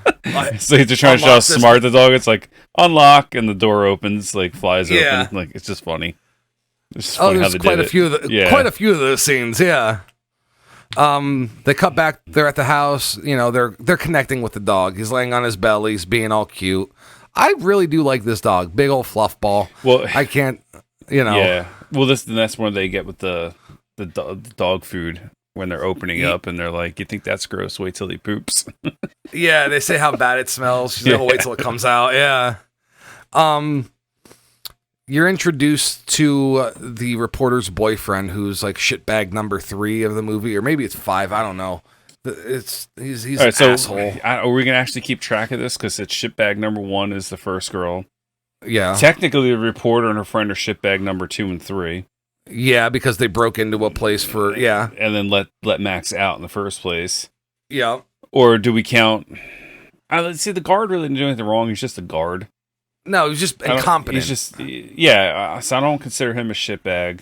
No, I don't consider the truck guy has a fucked up job hauling basically dead animal fucking bodies and pelts. Yeah, and I don't. But he's not a shitbag. It's just a job. I would do the job if I had. You know what I mean? Like it's not like. Yep. Got to make money. Yeah, it sucks. He's supporting whatever, but you got to make money somehow. Yeah. So then, shitbag number 4 would be the mugger. Well, you got Dr. Jarrett, Lance Henriksen. He's a shitbag to a certain extent. I was kind of leaving him like, yeah. I mean, he's doing fucked up tests on the animals, but like we were talking about film. We were talking about like how. Even the likable characters, or they're supposed to be likable, are assholes. It's a necessary evil sometimes with this sort of testing in a way, I think. Right. Yeah. But he says later in the film, he's like, when she asks about the animals, like, they mean nothing. Like, they're really trying to play him up as the bad guy. And the thing is, if he's supposed to be a bad guy, then we don't have to call him a shitbag because he's supposed to be a bad guy. Yeah. But like all the people you're supposed to like in this movie are assholes. Yeah. All right, so we won't add him. Like we don't have, but yeah, I mean, I guess he's I don't know. The dog's, I guess, public enemy number 1. He's public enemy number 2 in the movie. Yeah, so absolutely. That's why I'm kind of keeping him off the shitbag list. This is my shitbag number 4 is the mugger, and then so shitbag number 5 is her boyfriend. Yeah, you're introduced to this like Harry, the super slick 90s stereotypical douchebag. I mean, if you watch the movie, you'll get the vibe off him automatically. It's like, man, this guy is yeah. I don't know. Like, you know, we kind of skipped over a lot of these people. Like, this dude's been in a lot of stuff, but I don't know how much he's ever been like a leading man. You know what I mean? Yeah. I don't know. Because I'm looking at his discography again, and actually I had it open earlier and I closed it, but there's nothing really that I can see him being a leading man. He was in Dallas back in the early '80s in a bunch of episodes. I don't know, not a leading man or whatever. No, probably just. But that was like a big show back then. Yeah, but probably just like a reoccurring character, like you know what I mean? Yeah, he was in an Amityville Horror movie. He was Father Kibber. Okay. It was a TV movie, '89. I don't think it has anything to do with the Amityville Horror like series. No. You know, there's a bunch of shitty TV shows. Either way, in this movie, he plays like a stereotypical kind of like '90s smooth talking douchebag. Yeah. I'm trying to find something. Like, he was in Con Air as a pilot. Like, he's just that guy that's in a lot of, like, he's just minor characters in a lot of stuff. Yeah. Well, hey, you get paid, you know. Murder, She Wrote, NYPD Blue, Sliders, ER. Yeah. He was in Men in Black, the original one. He was in INS Agent Janice. Like, he was just a small role, but like, you'll see him. Like, he has kind of a recognizable face, sort of, if you pay attention to like secondary characters. Yeah, kind of like the one detective. It's like you kind of know him from other movies, but like you can never really put your finger on it. Yeah. Well, he gets home while she's in the shower. She actually gets out of the shower and the dog's holding a towel for her. Yeah. You know what I mean? So that's pretty cool. But he gets home, he hears the dog barking, and he's like, "Oh, we're not getting a dog," and blah blah blah. And, well, he opens the door first, and then the dog like basically tries to like bite his hand off. Yeah. The shower and door. yeah, it's like, "Oh, you didn't say anything about bringing a dog home," and "Oh, you brought home that stupid parrot that only curses," which I thought was funny later on because you find out why. Yep. And I think that's fucking hilarious. Actually, this dude was in something that some people might recognize him from. He was Azrael in Supernatural. No. Yeah, if you watch the series, and I'm not a huge Supernatural fan, though. Granted, he's only in a handful of episodes, but he has a big role in the series, his 4 episodes he was in. Right. Like, he was a story arc at one. Yeah, he's only in 4 episodes, but it's over a matter of 4 years. Right. Yeah. He was in Dark Knight Rises, some random security guy. Like all the little stuff, I could care less about his little stuff because like there's tons of people who've been in a whole bunch. I was actually surprised how many actors who were massive in the 80s continued to work up until like a few years ago, but it was just all small. You know what I mean? Yeah, I mean he has literally like 1 or 2 episodes and like fucking everything that's every pilot that's ever been filmed. He's in Revenge, Boardwalk Empire, Chicago Fire. Criminal Minds, Quantico, Preacher, Blacklist, Madam Secretary, Homeland, Westworld, Yellowstone. Like, I mean, fucking mighty. It just keeps going. Literally, just keeps going. This guy, he is kind of a skeevy little douchebag in this movie. He's got 150 after credits, so kudos to him for being able to make a living off being getting work. Yeah, getting work. Good for him. Yeah. Anyway, all right. Enough about him. Sorry, I get caught up in this stuff, and I like to look through and just keep throwing stuff out there. Yeah. No, I always tried taking care of most of that before we actually get into the review because I know sometimes we're gonna come across a certain actor that's like not a huge part of a movie, but they've been in everything because of the cameos almost. But this guy is a main character in this movie. But. Yeah, he's not a fan of the dog. Dog's not a fan of him, and there argues about bringing the work home and this and that. You know, the stereotypical couple argument. And he's like, "Well, put him in the backyard." And then they try to bone, and the dog makes its way back in the house and like peeks in through the keyhole and sees what's going on. And the dog gets like super like jealous or I don't know, like that's my woman, man. You know? Yeah, either jealous or angry. And he thinks he's hurt. I don't know, but he breaks down the door. Yeah, like jumps on the bed. She has to grab him. You know, he's hiding behind. Honestly, a pillow. she would never be able to restrain that dog. It's kind of fuck no. He breaks down this door, you know, in one like kind of leap with his paws, and then you're supposed to believe this 100-pound woman, maybe 110-pound woman, is going to put her arms around this dog and hold him back from eating this guy's face. Yeah, no, I'm sorry. It would literally be like tying a Raggedy Ann doll to like a pit bull and sending him off. Like this dog literally probably weighs twice as much as her. Like literally. The dog's probably got to be at least like a 200-pound dog. I'm not saying more than 2 because there's shots in the movie where it's running, and I'm like, there's no way a 200+ pound dog can run like that. You know what I mean? Because he's fast. But he is massive. He is a massive dog. It might be where they have another dog, you know, like for certain scenes where he's could have been the stunt dog. In close, he's like a lot bigger, and then on the running scenes they use a slightly smaller because this breed of dog can come in multiple sizes. They have smaller ones, depending on the breeding line, and then they have these like monster, and they actually look way different. Like it's kind of funny when you look at the pictures. But that's mastiffs. Like mastiffs in general, they all tend to look a little different, but they're all in the mastiff bloodline. No, I'm saying that the Tibetan Mastiff itself, though, like there's almost like two or three different breeds of that's, even though they're all the same. Where some dogs they would change the name genres. Yeah, they would actually change the name with them in other dog breeds, or for some reason they don't with this one. You know, they're just a Tibetan Mastiff, and they don't have like a sub name.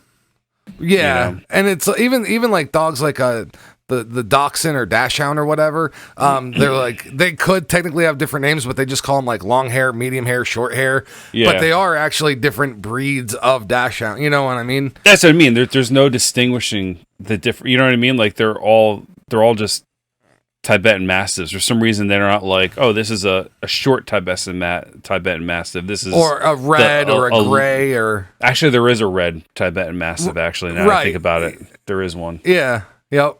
That's actually one of the more popular ones. I thought there was one of the rare ones that I was reading. The more of the popular, like online, like the more sought after ones. Well, because the red Mastiff, some lady paid like a couple million yen. Well, yeah, that's what I'm saying. Like internet popular, like not Chinese money, something crazy. Not as in like they're the most common. They're most popular as in like it's the one that most people talk about when they talk about like Tibetan Mastiff. Is like that's like the special one. But yeah, you see this dog, and we did skip over a part of a scene. I just want to say, because this was impressive, when he was chasing that mugger, the shopping cart came out of nowhere, and he fucking clear jumped it from the ground. Did you see that? Yeah. Not like that cheesy little part later about jumping. He jumped over a shopping cart. Like I was like, wow. Well, I had a dog that would jump over a 6-foot fence and barely touch it. But he was like 80 pounds, 90 pounds. Oh yeah, those dogs can fly though. I mean, he was still a pretty good sized dog though. Don't get me wrong. Like yeah, but like an 80-pound dog that has a good amount of muscle, dude, they're rockets. Yeah. You know? Yeah, he was fast. That was a fast What dog. was it? I honestly don't know. I was talking about that with my mom not long ago, and I'm like, what kind of because he was a mix. He was part pit bull and something else. I don't know. I'm not sure. I was trying to figure it out. But he was short haired. I was actually trying to figure out what the fuck happened to that dog too. Like what happened to him. I don't remember. I was young. Oh, so like when you were real young. No. I was like 9 or... You don't understand my... All right. We're going to break into a tangent here, unfortunately. I'm sorry, people, but we're going into my life here a little bit. So, like I said, my dad was a police officer up in a real shit area right outside of New York, but in Jersey. And he would obtain things.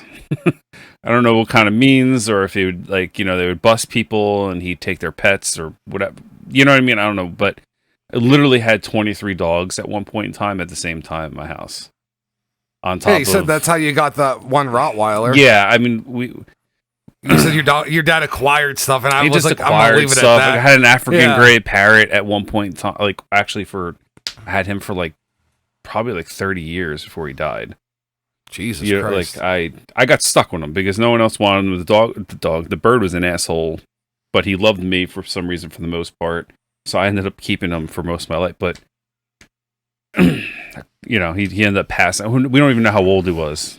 Yeah, he could have already been 20 years old when you got him. Yeah, so. they can live up to like 70, 80 years. Like, but he He lived with another parrot in a room. They didn't have him in a cage. And this family got a baby, and the bird didn't like the baby. So they ended up getting rid of him. So now we had this bird. He had no band on his leg, so he was smuggled into the country. He wasn't. That's what those bands are. Like a lot of times, it means they've been legally acquired and tested or breeded, whatever. I don't know. Anyway, I had all these dogs. Dad had like a pigeon. We had pigeons. We had rabbits. I mean, it was like a goddamn farm. Even though we didn't live on a farm, even though we had like an acre of land in this town, it was just ridiculous. We just like had all this stuff. And honestly, I forgot where I was going with this story. God so sidetracked with everything. But okay, so your dad grew up as Dr. Doolittle, brought home animals all the time. Okay, just I got that. Acquired things. It was just messed up. I don't know. Honestly, I have no idea. I have no idea where I was going with this. I just with you making jokes and my forgetful memory, we got. I can tell you, but I don't want you to go off for another 20 minutes. I can tell you exactly what we were talking about that led up to it. Because you said you had like that 80 or 90 pound dog. You don't know what happened to it. Oh, yeah. That's yeah. So no, I'm not gonna go. I just actually, I want to know what happened to that dog. I don't. We don't know. So like my parents with the adopting kids and all that. Yeah. We had to get rid of certain breeds of dogs. We weren't allowed to have the pit bulls and stuff like that. That's bullshit. And they were like the sweetest dogs ever. We had a couple pit bulls and whatever. But they were fine with the Rottweiler for some reason. I guess they weren't hated on at the time. Not Max. We had a different one. He was like the nicest. His name was Baron. He was a full-bred German Rottweiler. We got him from a trainer. And she moved cross-country. I think we talked about this before. She moved cross-country. Yeah. And couldn't take him, so we ended up him. Yeah, he was a good guard dog. Like, great dog. He's the one that we had to put down with diabetes. But anyway, the dogs, if they couldn't be hunting dogs, so we used to go bird hunting, they were gun shy, and then plus with this, dogs would just disappear. Right. I don't know if I know Max went to a junkyard, whatever, other stuff, but I don't know. Yeah, I don't know if my dad something doesn't work out. He'd give take him him away places, to someone else. or if my dad would put him down himself, like a piece of shit, because he was a piece of shit. He probably supposedly did. You know what I mean? It's just it's just not without up. the realm of not within the realm of possibility or whatever. Yeah, the dog just disappeared. That's where I was getting off on a tangent here, and it's just fucked up because it was a good dog, all because of the shitty fucking Dyfus. Because he was a pit bull mix. They wanted us to get rid of him. Yeah, pretty sure he was one of them. That was one of the reasons why he disappeared. Because we had this dog Brandy. She was a dark coat little pit bull, and she was like the nicest dog in the world. And pit bulls are actually known to be able to like jump super high. Like I've seen them jump halfway up like 8-10 foot walls. So yeah, but he was bigger. And he was like this tan coat. I'm trying to figure out what the hell he could have been mixed with. I don't even know. Because she was short and stocky like a normal pit bull, but he was like twice as tall as her, but he was half pit bull. And well, a lot of people like mix pits with like different breed. Like there's like pits who get mixed with different terriers, and then there's like pits who get mixed with like different like American bulldogs. So like how they turn out, some of them are real short and stocky, like super low to the ground. Some of them are actually kind of taller and like lengthier. You know what I mean? Yeah, so she was like 60 or 70 pounds, so she was like that medium-ish pit bull. She was kind of just cute and they can jump, and like I said, they can fucking jump like crazy high. Yeah, he was about 90 pounds, I would say. I mean, somewhere between 80 and 100 pounds, but he was a bigger dog than her. You know what I mean? So he carried his weight a little different. He almost had the same stature as like, very similar to a greyhound. even though he wasn't mixed one. Yeah, but like the tall, lanky. Yeah, he was tall, lanky, but just all muscle. That dog would. Yeah, we couldn't keep him in the yard, basically. It's just we find him running around. And he'd make his way back, fucking home. He'd be in other people's yards. Eventually, other people's yards. Sometimes he'd jump back into our yard. Other times we had to go get him. Because we had an acre, just shy of an acre. We had like 0.9 acres that we lived on, and we had about 4 houses along the one side of our house. So it was like 4 different people's yards made up the whole side of our yard. You know what I mean? Course, yeah. Well, it was supposed to be a dead end. That's why our lot was so big. And then 3 years later, they ended up opening up all the woods back there, and so now, we have all these neighbors. Yeah. Yeah. Okay, so back to the movie. The guy they're having the sex scene. Dog breaks in. He's like, "Get the dog out of here!" Blah blah blah. Okay, well, dog goes in the backyard. You have another interaction with the cop and the cops and the doctor Lance, and he's just telling them, "Look, this dog's crazy." Blah blah blah. Not much of a scene. Now you get the paperboy scene, and I chuckled. Well, yeah. So she has to go to work, and the dog's like doesn't want to. Is this part right? Like right. And like she's like protect the house, so then that's one of the reasons why. No, that's later. That's later. Oh, okay. Yeah. So right after the scene where the doctors with the detectives, it cuts to a kid on his bike, and you see he's delivering papers, and he's just tossing them, and he throws one. That's right. Just yeah. Okay. Sorry. Perfectly over the fence, and the dog's looking over the fence with his paws, and like you can tell, dude, they threw a newspaper at this dog like square in the head. It just hits in the head. The dog's face is like, "The fuck, guys." I got a SAG card too. I don't need this shit. But the dog hops over the fence, chases down this kid on the bike, grabs him by the tire, surprisingly doesn't like maul this kid, but completely destroys the bike. Well, he grabs the bike and he's literally mangling the rim. You see the tire breaking. He doesn't maul the kid or anything yet because she calls him back. Yeah. She doesn't know he's gone or whatever. She's like, "Come on, Max, come get your food. Come get breakfast or whatever." So that kid got left off with a pretty decent warning. Yeah. He I'm sure Max didn't forget about him though. Yeah. Oh no. But then they go back to the house, and you see another kid who shows up. He's like a neighborhood kid. And the first thing, like, he goes into the house and he sees the parrot, and he's like, "Oh, today's one of the days, like dumb shit." So like now you find out where the parrot's learning like all the bad language, but he's just some neighborhood kid, and he hangs out with these people, and he's like, "Oh, I'm gonna make myself a pizza, or I'm gonna make myself a milkshake." It's he just starts. The milkshake's later, but yeah. He just starts raiding through. He just starts. She's like, "Oh, there's this and that, like in the fridge, or whatever," and he's like, "Pizza!" And he grabs this like pizza box out and just like starts raiding their fridge. Yeah. Like, then he sees who lets this random neighbor kid in their house. Like, dude, things were different in the '90s, man. I'm telling you, because like I remember being a kid and like I'd go to my neighbors. Like I wouldn't go over there, but like I'd be riding my bike and my neighbors were like, "Hey, you want like fucking cookies?" I'm like, "Yeah, all right, cool. Hey, give me cookies and shit." And I go back home. Like I don't know, it was different back then. You can't do that now. Sure, they weren't creepers. No. No, I mean, I went to a private school, so I'm familiar with creepers, nuns and priests. But no. It's like summer of '84 with one guy sitting on his front lawn just drinking beers, watching the kids being a creeper. No. I mean, we had a neighbor like that, but our parents told us to stay the fuck away from him. So we this guy was better. A pillar of the community. He was a police officer in the movie, so. Yeah. Anyway. Well, we know how that goes. Summer of '84. It's a good movie if anyone wants to watch it. It's on Shudder. So we're, the kid sees the dog. He's like, "Hey, you got a dog?" "Yeah, I got a dog." "Cool. Can I take him with me?" She's like, "Yeah, whatever." Now, you just got this dog last night. You see how aggressive he is with certain people. And this like 12, 13-year-old kid's like, "Can I borrow your dog for the day?" She's like, "Yeah, whatever." Are you dumb? I feel like this kid was in a Mighty Ducks movie for some reason. Yeah, Mighty Ducks or Little Giants or one of those 90s, The Big Green, one of those 90s sports montage movies. I don't remember the kid's name, otherwise I'd click on it and go through here. Yeah. I don't remember the kid name. He's on rollerblades Yeah. Because it's the 90s. And, he's walking the dog's pulling him, and you see there's a mechanic working on a Jeep, and like jokingly he's like, "Oh, you want to help me, Pooch?" He's like, "Hand me those brake lines," and like the dog hands him the brake lines, and like the guy's like, "What the fuck?"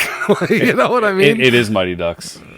I know. I just clicked on a random person in here and ended up being this kid. Yeah, he's in Mighty Ducks. Sorry. Okay. Continue. You see he takes him to his house. They have a lassie dog, a collie. The dog wants nothing to do with poor old Max. Max a little heartbroken, whatever. And then this is the scene where the detectives are talking to the Lance again, and he actually pulls up on a computer. It starts off with a picture of it looks like a Rottweiler and a German Shepherd side by side, like this is the crossbreed. But then they also show like chameleons and cheetahs. Yeah, he's like imagine adding more than just your average like household dog's DNA together, and he's like, and they show the tiger and the leopard. And then they showed like a snake eating an animal, which is going to play into a minute. You know what I mean? Like, it's like foreshadowing, basically. Mm-hmm. And then they showed, they're like, even, his sense to hide when he's in danger. They showed the chameleon. Changing the skin tone or color. They talked about the bear and other things, which is, that all, it's all just one scene. It plays out in a second. And well, it's actually the next scene. You got these two kids, and one's on a bike, one's on the blades. 90s, great time. And they go and they see this neighbor's cat, this old lady's cat, and they're like, "Man, this cat's an asshole. He always tries to bite me or scratch me." And then like they look at the dog and they're like, "Go get him, Max. Yeah, sick him, Max." Whoa, a little fucking sadomasochists here. They let Max. So now we have shithead number 6 and 7. Yeah, shitheads in training, if you will. Shitheads in training because they let this dog after to go chase this cat down and fucking basically. Well, it's funny. You know what? Shithead in training spells S-H-I-T. Yeah.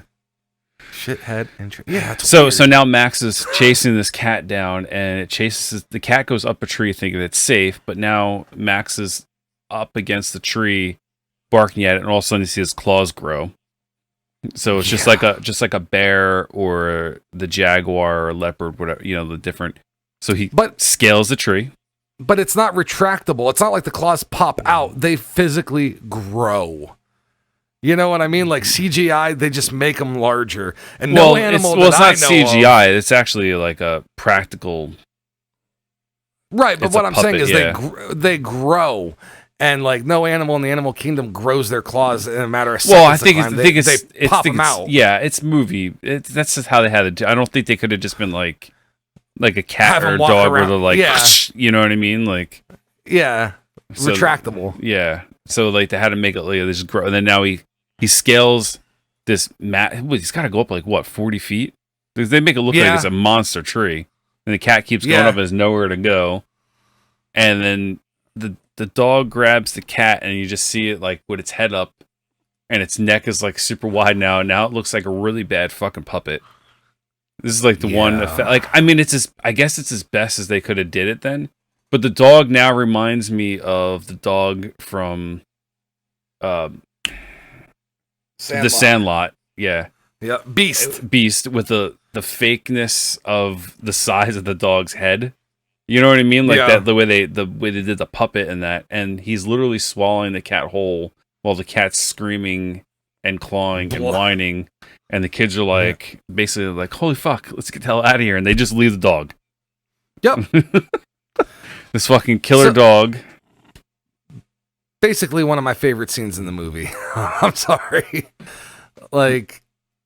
Okay, yeah, it was shot at the point where it looked like they basically put a tree on its side and they told the dog to like crawl on his belly and they just turned the camera sideways. I mean, it wasn't done super realistic, but just the context of it. And like, it sort of looks like he's climbing up though. The theory of it is solid. Yeah, no, it looked okay. Yeah. But I think... Sorry. I think it's probably... Yawn? Yeah, I think it was probably the most memorable scene. Like, even I haven't seen this movie like before today for like probably like 15 years, and I remember that. Well, scene, they show, like, if you Google "Man's Best Friend" movie, like that's one of the first pictures you see is this dog devouring the cat. Like, it's probably one of the more memorable. It's probably the coined scene of the buildup of the dog's character. You know what I mean? Yeah. Oh yeah. But the dog does make it back to the house. He's looking over the fence and he sees, his owner and the guy making out. And he's like, fuck this guy. And he looks over at the Jeep and it looks actually, the camera like pans in underneath the Jeep. And, he's got some cruel intentions. So the guy, the boyfriend, he's driving down the road and this lady kind of startles him with this dog. And he's going downhill. He goes to hit the brakes and he has no brakes. And he actually has to hit his e-brake before he runs into the side of a truck. That lady was a douchebag driver, though, too. She was. Yeah, like, really douchebag driver. Because he was just driving normal, and this lady comes up behind him, fucking racing up behind him, starts blaring on the horn, and she crosses, like, a passing line or whatever. But then it looks like they're on a 2-lane road after that. It's almost like the road changes. Do you notice that? Yeah, something was not right with the road, because originally it looked like it was a 2-lane highway, and then it turned into a 4-lane, like 2 on each side. Like it was this fucked up thing. Exit almost or something. Yeah, it was weird. And then, no, not. I'm talking before the split. Yeah, that's what I'm saying. Right before that, it looks like a 2-lane highway because she goes to pass him. But then, like, as she goes to pass him, she stops, like, right side by side so her dog can let out, like, these barks. She doesn't even look over at him, too. She's just, like, stoned, just driving straight, like, doesn't even fucking acknowledge him. And he gets scared to shitless and veers off into now the road, like, wise off like an exit ramp. But they're working on the ramp and they're doing construction. And he just barely stops with the e-brake. Oh, yeah. Like inches away. Yeah, from like crashing into the gas tank of this diesel truck. Not that it would have exploded, but... No, but still. Yeah. I mean, it's a movie. If he would have crashed into it, it would have exploded. Oh, of course. That's the best part about movies. Everything's explosive. So the reporter's got to go to work and she's got to leave the dog and the dog's all sad. But then he, gets out of the yard and he sees the collie from earlier and he just has the look in his eye that it's time to rape. I thought the mailman happened first. No, not yet. Not yet. All right. That's a little bit later. The collie runs into the house and, the collie's in the house already because they locked the door. And Max breaks goes up, in. Yeah. Max opens up a window. Meanwhile, the song, they call it Puppy Love, is playing. Yeah. The classic. But Max like closes the door behind him and has this like devious look on his doggy face. And the dog's like cowering the pillows. Yeah, butt sticking in the air. And then they pan out to a shot of the house, and all you hear is just this guttural, like a dog scream, just a... Dude, my dog was in the next room, and she heard that part, and she started howling. Oh, I felt so bad for that collie. And it was like the neighbor, like, looking like, what the fuck? Yeah, because she's looking for her cat. That was the lady. She's looking for her cat now, which was kind of... It was comical in a way. She's looking for the cat, and then she hears this guttural dog scream from doggy rape, basically. Yes. Oh no, straight up. That was a dog rape scene. That was like the deliverance for canines. Squeal. It's bad. They cut to a garage scene. They say that the brakes were chewed, even though the brakes were just changed that morning.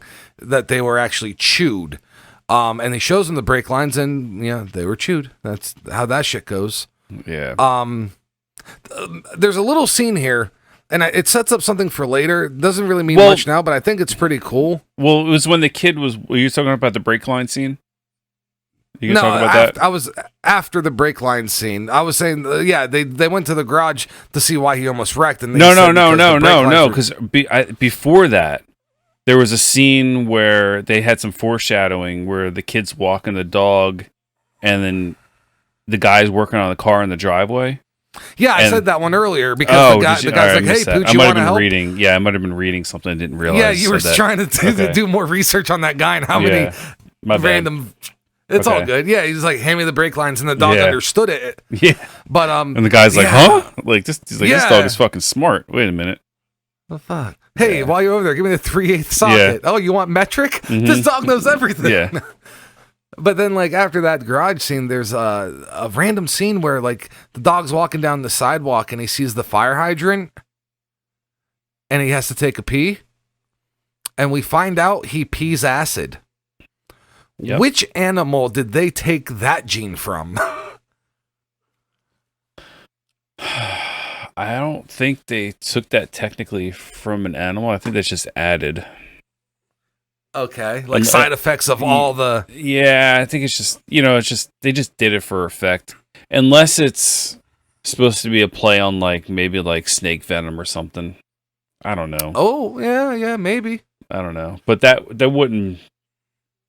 No, it wouldn't work like that, no. I mean, if you want to be fully technical crazy on this... I do. If this is what you're setting me up for... All right, so Lance Hendrickson...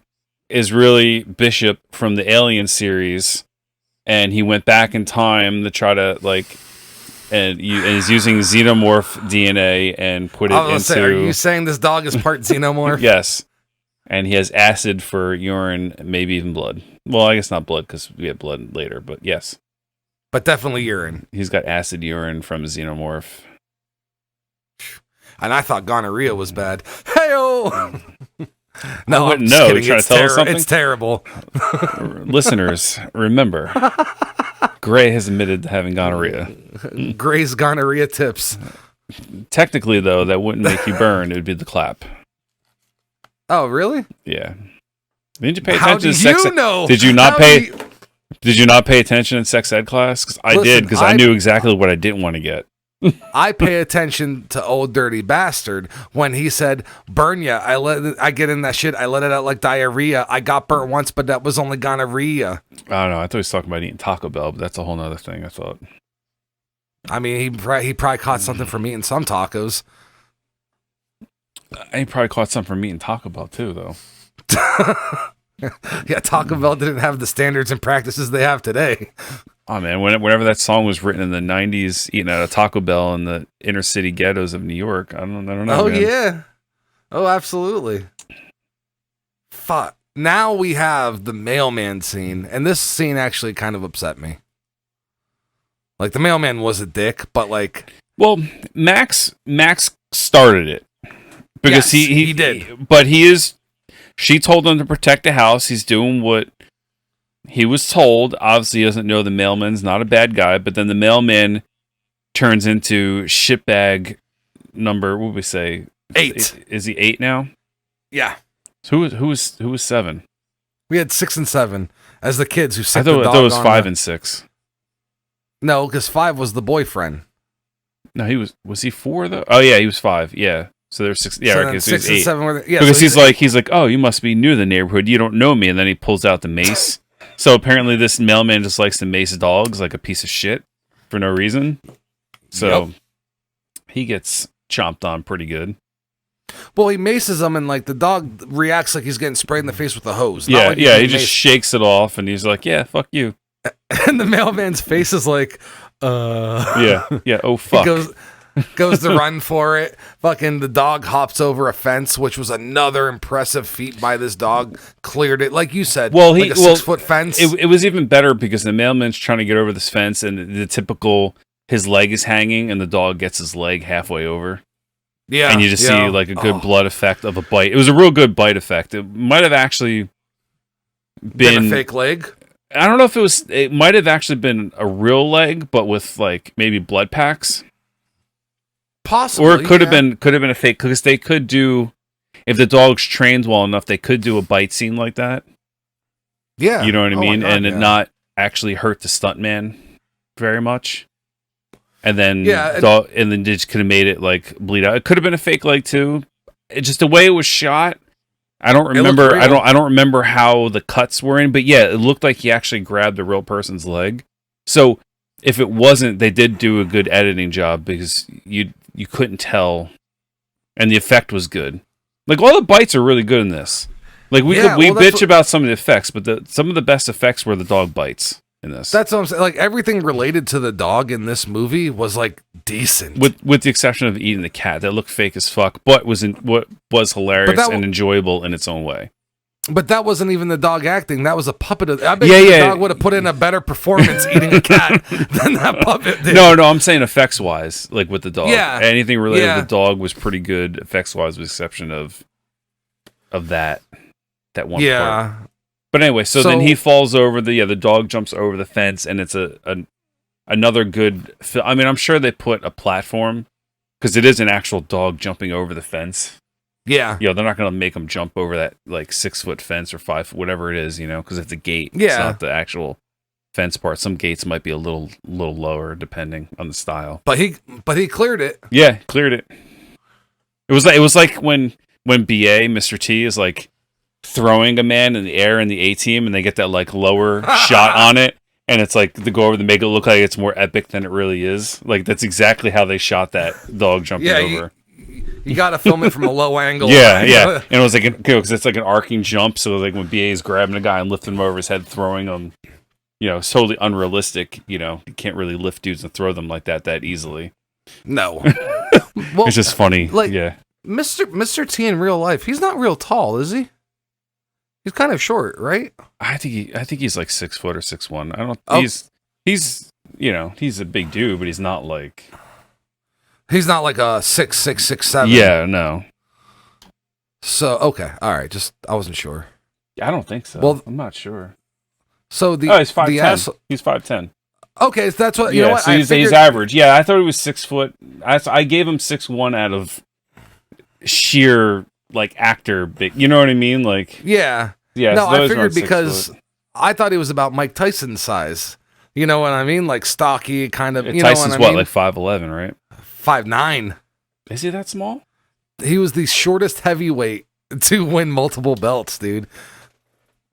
He might be 5'10", but yeah, he's short, dude. Especially for a heavyweight boxer. No, he is 5'10". Okay, 5'10". Yeah. I thought it was like 5'9". But yeah, 5'10" still for a heavyweight? Yeah, no, yeah. Well, I mean, he was only like 200 pounds when he fought. 206 pounds, I think, something like that. Yeah. He might have been 211 at his peak. Like, he wasn't bigger than that. But that was heavyweights then. They weren't like now straight muscle though. Guys now at like are like really more because there was a super heavyweight division. That was 265 and up. Yeah. And then you had the 206 to 235. Actually, originally it was 206 to 265, but they cut that to 235. So when you see like your Wilder and Tyson Fury fights, those are in the standard heavyweight, which is like over 206, I think under 265. But you don't see super heavyweights too much anymore. Because Wilder came in at like 300. Not Wilder. Fury? Fury came in at damn near 300 pounds or over 300 pounds in the last fight. So they might have been fighting at super heavyweight, but you just don't see. No, because Wilder originally fought at 214 with them. It all there's 3 different boxing organizations that WBA, do ABA, and WBO. Yeah. So they all might have different weight classes. After heavyweight. Yeah, but I don't know. Whatever. Boxing's just fucked up. We're not going to get into that. But anyway. No. Yeah, we're just size. But I was saying, size. But Tyson was a small heavyweight. Yeah, but he was all muscle. Agreed, yeah. He's a good boxer. Whatever. After the mailman scene, he catches the mailman and he fucking destroys him. Bites his neck. Yep. Good blood scene there. Good neck bite. It was an actual real person that looked too. Yep. That was a train scene. Cut to the asshole boyfriend. He gets home. Tries to poison the dog with like rat poison, putting in his food. Yeah, which is super fucked up. Yeah, just, I mean, you don't like the dog, get rid of him, whatever. Don't fucking poison the dog. Don't be like my dad. Seriously. But the don't dog allegedly execute dogs. Yeah, allegedly. The dog puts his face down in the bowl, and then there's this perfect freeze frame shot where he like his face is down, but he looks up at him, but his face is still pointing down. Like, dude, you know how hard it is to get a dog to act that? Because if you tell a dog to look up, he'll move his whole head up. Yeah. This dog is still pointing down at the bull, but he just moves his eyes at the guy. Oh, it's so good. Anyways, he goes after him because he's tried poisoning him, but boyfriend makes it out. He runs away. Actually, the girlfriend shows up and the dog greets her, so, he got saved again. But there's a funny scene of the dog taking the bowl to the toilet. And before that, she gets there, and you see him flushes dump. it. But you'll notice the bowl has, like, plastic. It's like fake food. It's plastic on the thing. You could tell. Yeah. Because when he dumps in it comes off, and it just slides off the plate. Because I get the real food wouldn't fall off the plate, right? For that scene. I'm sure they tried it, so they had to put this, like, fake plastic food on there and, like, film it from a distance. Yeah. And then they show the paw come up and, like, flush the toilet. I just started laughing. I'm just like, I wish I could teach my dog to use the toilet. I'm going to have to take him outside. Oh my god! Well, you gotta take them out just because they like to be outside. But no, you know what I mean. Though, every time they want to go to the bathroom to be able to use a toilet would be a godsend. Just teach them to pee in the tub or something. Like Jesus. Yeah, see, like we do. So after that, they have the argument. Gotta get rid of the dog. So where do bad dogs go? The junkyard. Junkyard. Yeah. Not that farm that your parents used to tell you about where they got to run everywhere. And well, shitbag number 9 here. He basically tells her that he's going to be on a farm with 15 acres. Hey fans and freaks, it's Gorilla Girl on Grindhaus on 42nd Street, and this interruption is brought to you by Gore's Kill of the Week. In case you didn't know, Grindhaus on 42nd Street is the umbrella of our podcast and video network that features movie reviews, serial killers, crime cases, cults, and much more. We offer the Grindhaus on 42nd Street podcast, Serial Killers Academy podcast, 66.6 WKIL Grindhouse Radio, This Week in Serial Killers History, Gore's Friday Night Special Features, and Grindhouse Community Gaming Events featuring Silver Bullet Streaming. That's a lot, I know, but we offer in the middle of some of those episodes, like my Pick of the Week, Gore's Gallows, and my Kill of the Week. So you're getting even more interesting and fun facts and opinions. This week, I wanted to highlight WOLFMAN'S streaming information and page because you can jump in on when he's gaming live and interact with the Grindhouse crew. This week, I wanted to highlight WOLFMAN'S streaming information and page because you can jump in on that when he's gaming live and interact with the Grindhouse crew. Silver Bullet Streaming is a live video game stream focused on tactical shooters and horror games. All of Silver Bullet's streaming info can be found on our Facebook page, along with cross-stream and promoting events. Okay, this week I wanted to share a favorite kill of mine that's also one of the best games and movies. A film the whole family could enjoy, actually. There's no blood or guts, but it's packed with action. This kill comes from the Outworld, the site of the interdimensional fighting tournament Mortal Kombat.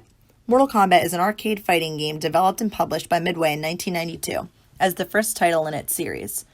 Acclaim Entertainment released it for nearly every at-home platform of its time, so not only could you do the fatalities by button smashing them in the arcade, but you can also play at your home with your Super Nintendo systems, Sega, or Game Boy. It only took 2 years later for Threshold Entertainment and New Line Cinema to make their live-action fantasy martial arts film. Now we have our favorite characters like Johnny Cage, Raiden, and Goro brought to life, along with special moves and the famous fatalities. The movie is every Mortal Kombat gamer's dream, with a great story to follow, characters to love and hate, moves that will make you want to nut punch your brother, and music you want a spinning heel kick to. The scene in the movie that I chose for my kill of the week is when Johnny Cage battles Scorpion. They meet in a forest, calm and quiet, with welcoming green grass and paths into trees. Johnny Cage stops, and Scorpion gets ready for a crouch pose with palms up. "Get over here," and he tries to grab Johnny. Scorpion hunts Johnny Cage, and as Cage runs at Scorpion, they teleport to another realm in a dimension.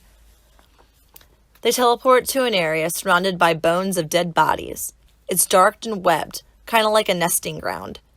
Cage is welcomed by a fist to the face, and the two head into round 2, with roundhouse kicks, uppercuts, and face stomping. This epic 2-minute gymnast phase sets the stage for a fatality. Scorpion breaks a platform, causing Cage to topple to the boneyard. Scorpion rips off his mask, revealing his skeleton with fire in the eye sockets. Scorpion rips off the mask, revealing his skeleton with fire in the eye sockets, ready for Cage's soul to be released to Shang Tsung. Cage finds a shield in a debris pile to escape Scorpion's fire breath. However, the demon fire catches the shield, saving Cage and giving him time to grab a spear. He heaves it, and it pierces Scorpion's shoulder, distracting him. This gives Cage time to jump at Scorpion, slicing his torso and then scalping him with the flamed shield. Fire escapes his body, and lava is oozing. Scorpion's head bursts, and Cage runs out of the way as his body burns for seconds. Then it blows up. His body parts are thrown around, and dropped by Johnny Cage is a signed photograph. To my greatest fan, flawless victory. This concludes Gore's Kill of the Week. Check out what's next on Grindhaus on 42nd Street, and stay tuned for more of the gore. Yep. In the thing, so. Yep, he makes it sound like the dog's going to go to work with him every day, and then they're going to go home at night, and he'll be able to play on all these acres. Chase rabbits and swim in streams. And yep. And you can see, like, the junkyard guy pulls out some rawhides, and, like, the dog actually does go over and take the rawhide from him, so he's, like, trying to build up some kind of trust, and it's all just an act, because... Well, when he's talking to her, you can tell something's fucked up with him, because he starts pulling on this leather strap. Yeah, like you can tell he's got some sort of ego abusiveness to him. You can tell like something fucked up's gonna happen. I mean, he might just be in the autoerotic asphyxiation, but I doubt it. I don't think he's gonna choke himself and put peanut butter on his balls for the dog to lick. I don't think he was into that. I didn't say that. Well, it's autoerotic asphyxiation with the dog in the scene. So what else would it be? Well, now we're on some kind of list, so thank you. She gives the dog a hug, and like you could tell the dog's like kind of whimpering a little, like, "Oh no, don't leave me with this guy." And as she's driving off, he's barking, and the mechanic or the junkyard guy, he's like, "Shut up," and then he hits him in the fucking head with a shovel. Super fucked up, dude. I nearly lost my shit when I saw that. Like, god damn. I understand it's a movie, but you wouldn't ever do. I guess people would do that. I mean. Oh, they do, tons of people. Yeah. So, dog wakes up and he's tied to, it looks like an engine. Well, you're a mechanic, so you know. Is that an engine hoist? Looked like he was tied to an actual engine block itself. Okay. And looked like a light pole of some sort. I don't know what the fuck that was, honestly. And there was like some tires around. Yeah, there was basically is tied to this like massive pile of junk. Yeah, and the mechanic or whatever he's working on looks like a frame of a motorcycle. And the dog wakes up, he starts barking, and the guy, he's holding this like welding torch, and he's like, "Oh, keep at it." Well, the chain breaks. Well, first he sets up the scene. He's like, get used to your new home on that chain. He's like, that chain's going to make you the meanest junkyard dog around. Yeah, living at the end of that chain is going to make you... I'm like, motherfucker, I hope he gets it. Yep, you're like, I hope you get it. Yep. And I honestly thought he was going to tear down the pole. Like... Yeah, I thought because they showed the whole thing like, shaking. Yeah. Every time he jumps, like, you see this big, massive pile of, like, metal move, and I'm like, yo, that shit's coming down. But no, they went a different route. He actually broke a link in the chain, like pulled it apart, knocked the guy on the ground. Now the guy reaches. The guy at first actually had the torch out before that happened, and he's like, "You want some of this?" Yeah. That's what I was saying before the line where living. You know what I mean? Yeah. Kind of like he was antagonizing the dog a little bit with it. You know what I mean? Like, oh, you're a stupid dog on that chain. He's like, come on, I'm gonna burn your face off. Like, yeah. And then the dog fucking snaps it and pushes him down. He drops it. No, he can't get to his neck at first. Yeah, because he got the welder. Because the welders. Yeah, that's what I was about to say. He's wearing like the welder's mask, and dog can't get a clean kill on him. And he grabs the blowtorch. It's still running, and he puts it right in the dog's eyes. Like, oh. Well, it's like the one side of his face, so the one eye, and then he gets a burn down the middle, and he still has his other eye. Yeah, and It's you hear like crazy. a sizzle, like it's like this fucked up scene, like it's just obviously you can tell it's a puppet, like when it happens. Yeah, but this one's a little more realistic. Yeah. No, I'm saying like obviously, it's a puppet. I didn't say it looked bad. I'm just saying, they're not going to do that to a real fucking dog. Yeah, they didn't burn a real dog. There was no animals were harmed in the making of this film. But I don't know. It got to me a little bit because I know there are people out there who do shit like that. Yeah, I'm fuck. I don't even want to get into it, but there's been many videos that have come out recently within the past couple of years of people doing shit just like that to it's just. And then they get away with it. They post it on fucking Facebook Live and all sorts of other bullshit. And they might get like 6 months in jail and come out, no fucking problem. It's bullshit. But, dog gets burned in the eyes and he kind of backs up and the guy like kind of tries to get up, but the dog just keeps coming after him. And it's like the guy falls like against like a wall or something. And the dog just grabs like the most readily available part of the body, which in this case, I don't think he grabs the most readily available part of the body because that would have been his ankles. I think that he did it on purpose. I was trying to give the dog the benefit of the doubt, and for shock factor, also for filming. Yeah, but they had the dog basically come up and rip his dick and twig and giggleberries off. If you want to be a little nicer about it. And they do a zoom in on the guy's face, and you see the blood spatter on his face, and he leaves out this scream, but not like a manly scream, like not like a oh, it's like a oh. Yeah. That was one of the scenes that was cut. Like they didn't show that part on the USA version. On the TV version. Like they didn't cut the whole thing. They cut the ball chomping out. Right. Yeah.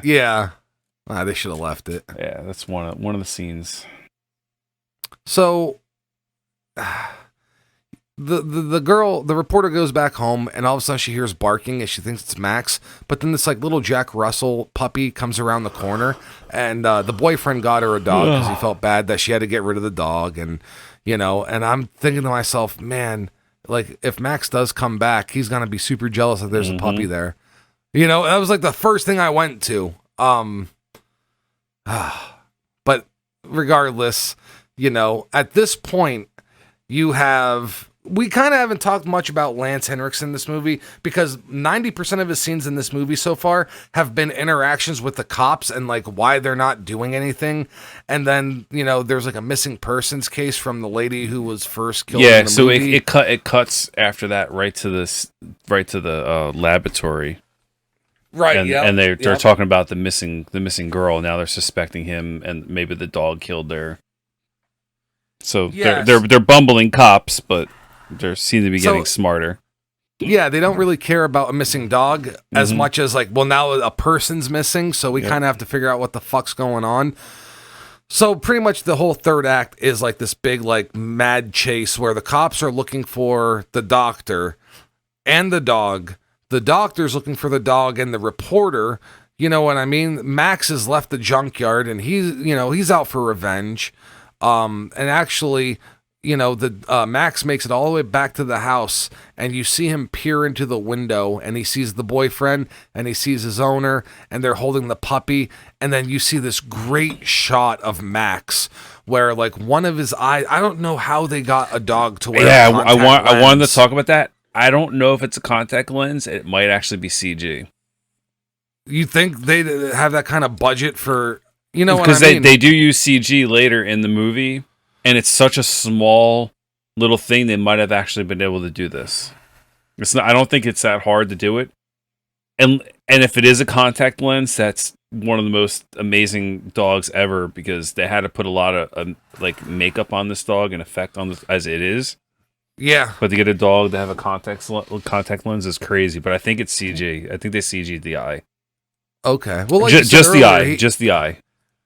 Like you said earlier, he had like a little bit of a streak down his head from where the flame hit, and then they had a cut above and a cut below. And that's just makeup. Dogs can usually handle that. But like if you look at the dog, one of the eyes is like creamy, like white over. It's creamy whited over as if it was burned or whatever. Blind. Yeah, blind. Yeah, this was like burned out, blind. Yeah, it's like this weird look. Yeah, I don't know how. If that is a contact, that's incredible. So the boyfriend goes upstairs. The dog manages to get in the house and hide in the closet. And, the boyfriend's trying to talk to the dog like a regular human, like, "Hey, you came after me first. I retaliated. We're even. So like we're even." Yeah. Look, the dog knows 350 words and maybe in 2 languages, but he doesn't understand eye for an eye type thing. Yeah. You know what I mean? Well, the dumb shit kid downstairs is making a milkshake, so you got the blender going. You got the little asshole dog barking, so I guess you can't hear upstairs this dog barking, and he rampaging through the door. Yeah, like the guy he closes the closet door doesn't even fucking phase Max. The dog straight out Kool-Aid Man's the fucking. He goes through the mirror because there's a full-size mirror on this door. Goes through almost the mirror, like through the door. All. Yeah, almost like it wasn't a door at all. Through the mirror and door, just straight up Kool-Aid Man's it. Fucking. Yep. Boom, burst through. He attacks the boyfriend. It's a pretty cool scene though. It's a good effect. Oh, it's beautiful. Yeah, great scene. Dude, that's like the scenes with the dog in this movie, like they make the movie worth watching. Yeah. They actually, I'm pretty sure it's like probably like a sugar window, like a sugar glass, and then like just like a balsa wood door probably, and just busts right through. Yeah, and like he landed well. I mean, it was good for sure. He knocks out the boyfriend, doesn't kill him in the closet. He pulls him out in the bedroom and he pees on his face. Yep, the acid piss we were talking about earlier. And then they hear him screaming.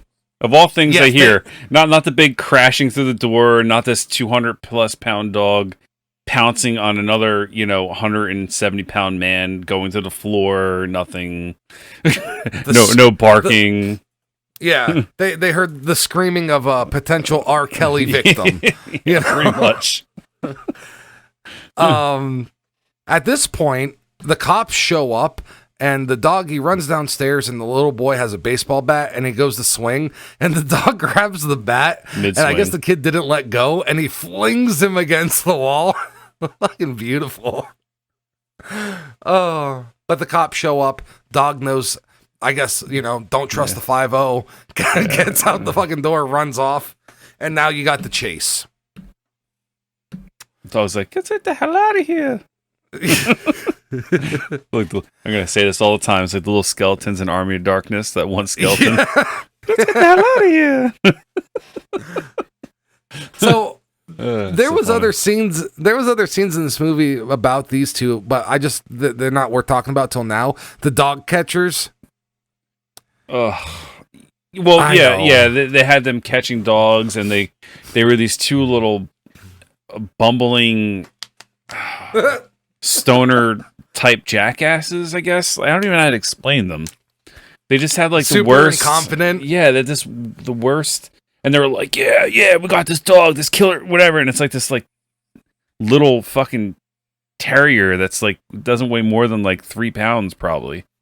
Yeah, you know what I mean? In the like truck. They slap. And then there's like another one. They're like, yeah, and they're like struggling. They're like, we're gonna get this thing, like, making it like this is like vicious dog, and they're like super proud to like get this thing, and they're like high fiving and acting, and it's like this another like it's like a 5-pound dog, 6-pound dog.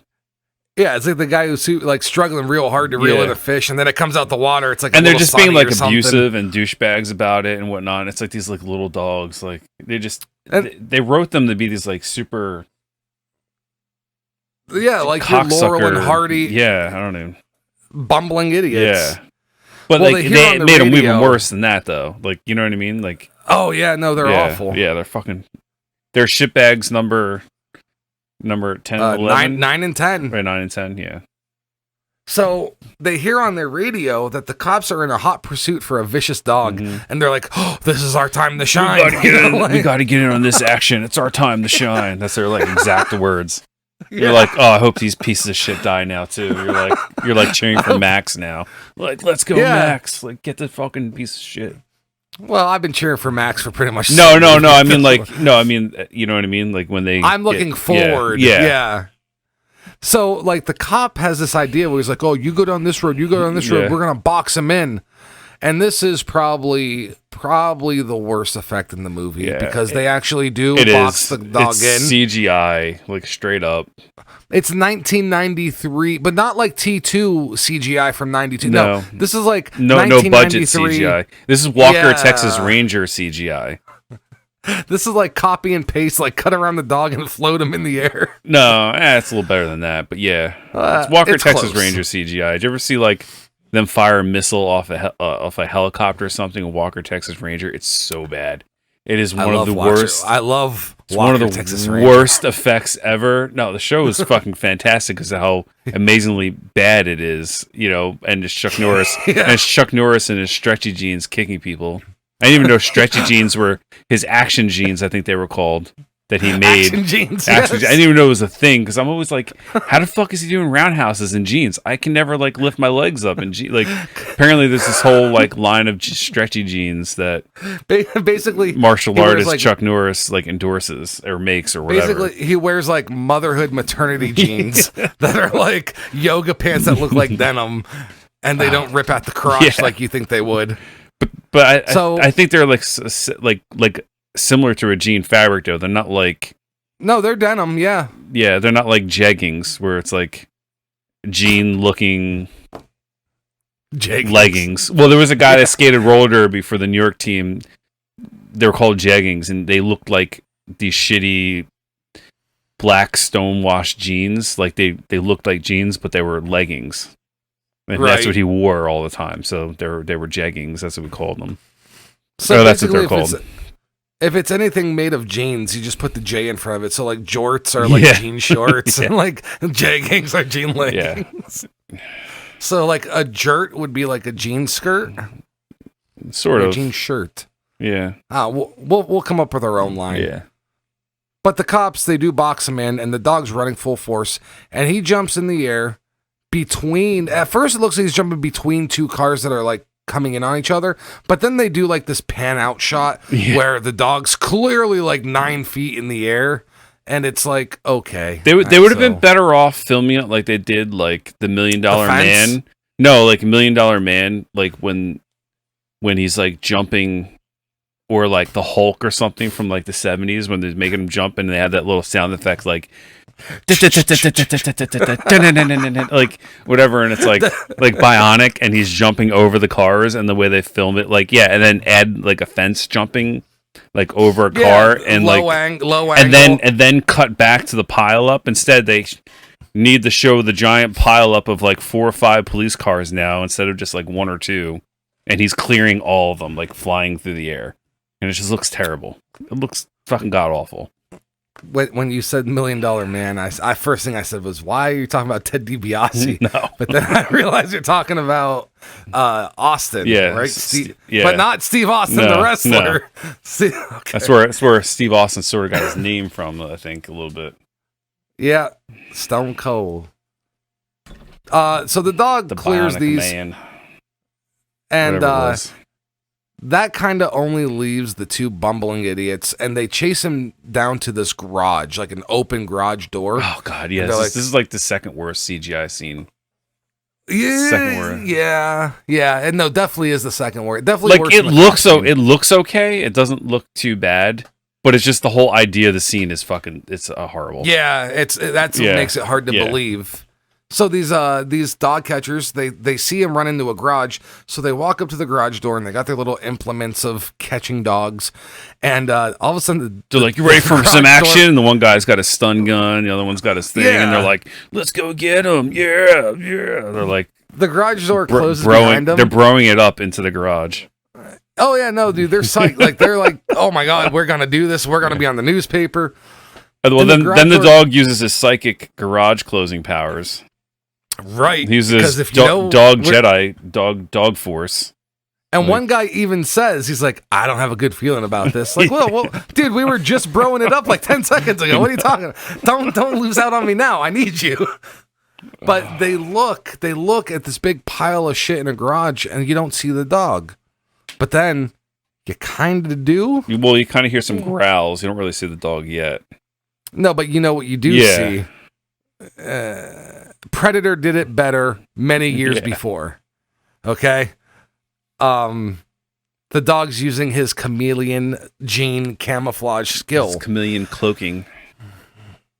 And these two idiots both put their face they're leaning down. right up. Yeah, and then the dog barks and makes himself appear, and they're like inches away. Now, I did think this scene was funny because it shows them bursting out of the garage door, like a panel just explodes out of the garage door. Like, they ran right through it, and they made it to their truck, and they made it, would have been funnier if there was, like, outlines of them, like, jumping out like a cartoon. Of the people. Yes. That would have been funnier. Like, one arm is up and one arm's down. Yeah. All, like... I would have been more impressed with the scene after that. Yeah, for sure. God, I mean, if you're gonna go all in, go all in. Yeah. Because the scene's already hokey and super campy and stupid already as it is. Why not like film it like it is? Because they'll let them get away anyway. Yeah, exactly. They don't die. So unfortunately, it's another big disappointment in the movie. Yeah, they were the only ones to seem to have gotten away that kind of really deserved it. Yeah, I wanted them to die. Yeah, fucking A. Now it's nighttime, and the detective is outside the girl's house because they think Max is gonna show up again. And he crawls underneath the front porch, and he discovers the mailman is under there. The dog actually drugged the mailman underneath the porch, so he wouldn't get caught, I guess. Buried him, sort of. Yeah. And as soon as he finds that cop, you know what I mean? The dog comes out and attacks him. Beautiful, beautiful setup. And, when she hears that, she goes outside. She sees the other detective has been dispatched as well from the car. And as she opens the door and sees that, Lance, the evil doctor, pushes her in and get into the car, the Jaguar or whatever. That's what he had. Nice car. And they're like, come on, we're going to the lab, and he'll find you over there, and I gotta stop him. He gives this big whole monologue of it's for the greater good. And she's like, what about all the animals? And he's basically like, fuck them, they don't mean nothing to me. So it's like, all right, like, this guy is a dick. We've known it the whole movie. Yeah, some of the experiments had to be done to further save and advance humankind, but this guy, you find out in the movie, was like a disgraced scientist. Like, he he became a millionaire at a young age, but then he was caught doing work on nearly extinct animals. And, like, the scientific community shunned him, and, like, the city had, like, a mental breakdown and shit. So now he sort of turns into public enemy number one. Maybe he turns into shitbag number 12. Yeah, at this point in time now. If we didn't put him in earlier, this is definitely because his whole character turns now. And he turns more evil, like, because he realized, like, he was doing a lot of shit, like, off the books that he wasn't supposed to be doing, where it's considered, like, humane or whatever. You know what I mean? Very unethical treatment of, you know what I mean? So they're driving to the lab, and all of a sudden you see Max is, like, chasing the car, and they're going, like, 50 mile an hour. And he jumps. Now. He's got cheetah DNA. Part cheetah. Part cheetah.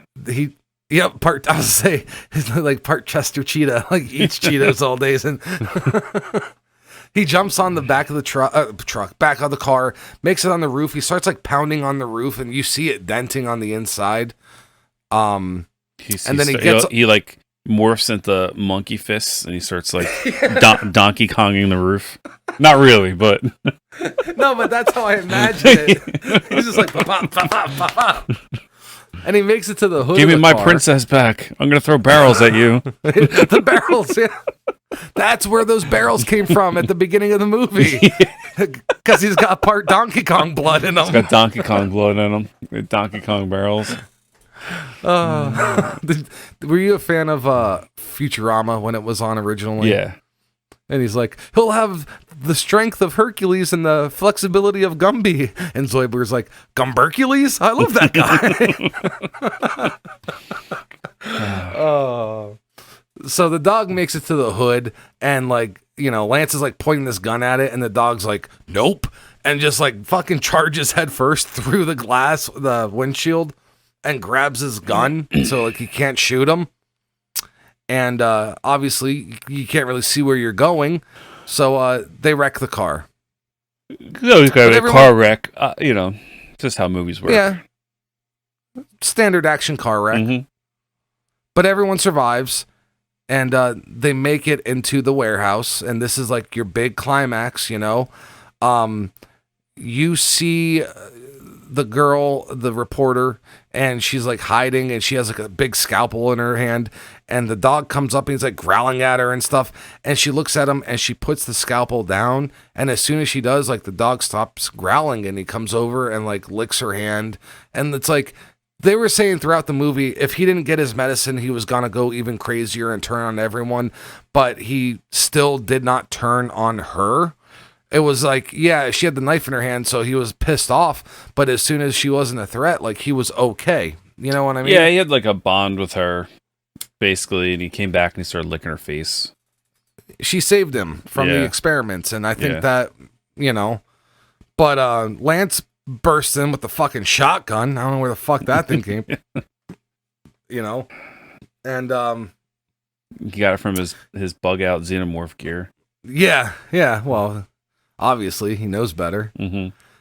And he's yelling and hollering and this and that, and he's looking for him, doing his little monologue. Anyways, he finally gets within range, and the dog just like does like this massive dive and knocks him like off of a balcony or whatever. The guy lands on like this metal crate, and the little Jack Russell Terrier plugs in this fucking plug. Well, I don't know. He wasn't necessarily plugging in. They had showed a scene earlier where they're like, "Oh, the little dog likes plugs. It's his favorite toy," and he's like, "Go get it, buddy. Go get it." The jerk off boyfriend or whatever. Yeah. So they set up the foreshadowing later where he's on the top of the crate, and the dog's like, "Ooh, power plugs. I'm gonna go play with them," and then it like fully plugs something. Yeah, like fully plugs in a plug that was like half hanging out. Because he starts playing with it, and then he gets electrocuted on top of the crate, because apparently the crates are electric. Yeah. Electrified, even though like a person could stumble into them at any time. You know what I mean? Like it's not really a feasible design that would really be allowed. Yeah, it's I don't know. Well, I mean, depending on the kind of animals, like you got a bear in there, you got a cheetah, you might want some kind of security. Yeah, but not a fully electric. Yeah. You might have like some wiring that might shock them or whatever. But yeah, like the whole like top cage, and bottom, outside, inside. Yeah, it's like fully death-defying electricity. I don't know. If you ever wanted, it's ludicrous. It's just absolutely ludicrous. But then again, most of this movie has been, for the most, in a way, it's just ridiculous. Oh yeah, it's beautiful. If you ever wondered what Lance Henriksen looked like when doing massive pelvic thrusts, you can check out this scene, because he goes like straight up crotch in the air, like electrocution, like master ejaculator. Yeah, but he managed to get the shotgun blast in on the dog in the process, though. Yeah, the gun went off while he was falling, and he shot Max and in the chest. Basically, it was a death shot. Yeah. She came over and she cradled him, and he died in her arms or whatever. Died, very sad. Yep. But it skips to 3 months later, and the little boy from earlier is telling her, "Hey, come here, you got to see my dog had puppies." And she goes over and she's looking at the puppies, and they're all cute. And then they zoom into one. Yeah, they all look like the mother except for one. Yeah. He's got the exact. I thought, dude, it looked like exactly like him, like color and all, the markings. Yeah. Like dead ringer for like baby Max. So, it's got to set up a sequel. But unfortunately, how we know how this movie performed, and the movie didn't go over very well. It's not getting a sequel. That scene was actually different in the USA version. Also, I closed my tab out. It's not really worth mentioning exactly how it's different, but it was different. Oh no shit! Okay, yeah, they changed the way it ended a little bit at the end there. Huh? I'll have to check that out. It's nothing like too crazy. I think it literally was just her seeing that dog. I think I don't even know. I don't remember. Oh, how she it was. acknowledges that one of the dogs might turn out I like forget. him. I think that's what it was. It was just like, Right. oh, he looks like Max. Like I think that's what it was. I don't know. Yeah, I don't understand it. I don't understand why it's changed. It doesn't make any sense. That's why I closed it out, not thinking I'm not even going to bring it up. If for some reason I brought it up like an idiot. Yeah, I mean, it's whatever. It's meaningless. Like you said, it has nothing to do with how the story actually ends. In the beginning, when they're getting Max and he's running away, and Lance Hendrickson's character, he's like, God damn it! Like when the two girls and Max getting away, and he says that, it's edited in USA just to say damn it. They took the God damn it out, like just says damn it instead. Yeah, you don't want to offend those Bible Belt people. Just like stupid edits. I figured, but that's for TV stuff. I figure, you know what I mean? A lot of movies do that shit, so. And that, ladies and gentlemen, was Man's Best Friend. Yeah. Obviously, not like the greatest horror movie to feature dogs. We'll probably do a full review of one of those later on. I don't even have to say the name because everyone already knows what I'm talking about. Dog Soldiers? All dogs go to heaven. God damn it. Get on the same page. Dog Soldiers is more werewolves, but not more. They are werewolves, but yeah. Well, now I'm going to have to check that out. You've never seen that? Dog Soldiers? Dude, it's such a fantastic movie. If anyone's not seen that. So, Dog Soldiers is like a little known movie from like the early 2000s and has some of the best werewolf effects like I've ever seen in a movie. Are you saying this ironically or seriously? No, serious. Okay. No, dead serious. It's a fucking top-notch movie from every aspect of the movie. I think it's one of the best werewolf movies ever made. But the cool thing about it is it's more of a war movie with werewolves because it has to do with British soldiers being dropped off in their wooded areas of wherever in the UK, and they're doing their training like missions down there, and they have to go reunite with another team that's gone missing now. But it turns out that team was hunting werewolves. It turns out because in this one area, there's like this myth of like these all these hikers keep disappearing, yada yada yada. I would like to do this movie eventually. I don't want to get too crazy, but just a short synopsis of it, and they have some of the best effects. And the main actor is the guy from Rome, Lucius Valerian, whatever. It's him. Have you ever seen the show Rome on HBO, which is a phenomenal fucking show? It's a phenomenal series, and it had it's like him and this main buddy Titus Pulo, who that guy is Ray. God, why can't I think of his name? He played the Punisher in the third Punisher movie, and he was in Dexter as the gay. Oh yeah, I know you're talking about. It's Ray something. Ray. It's not Ray Donovan. That's the fucking Showtime show with Liv Schreiber.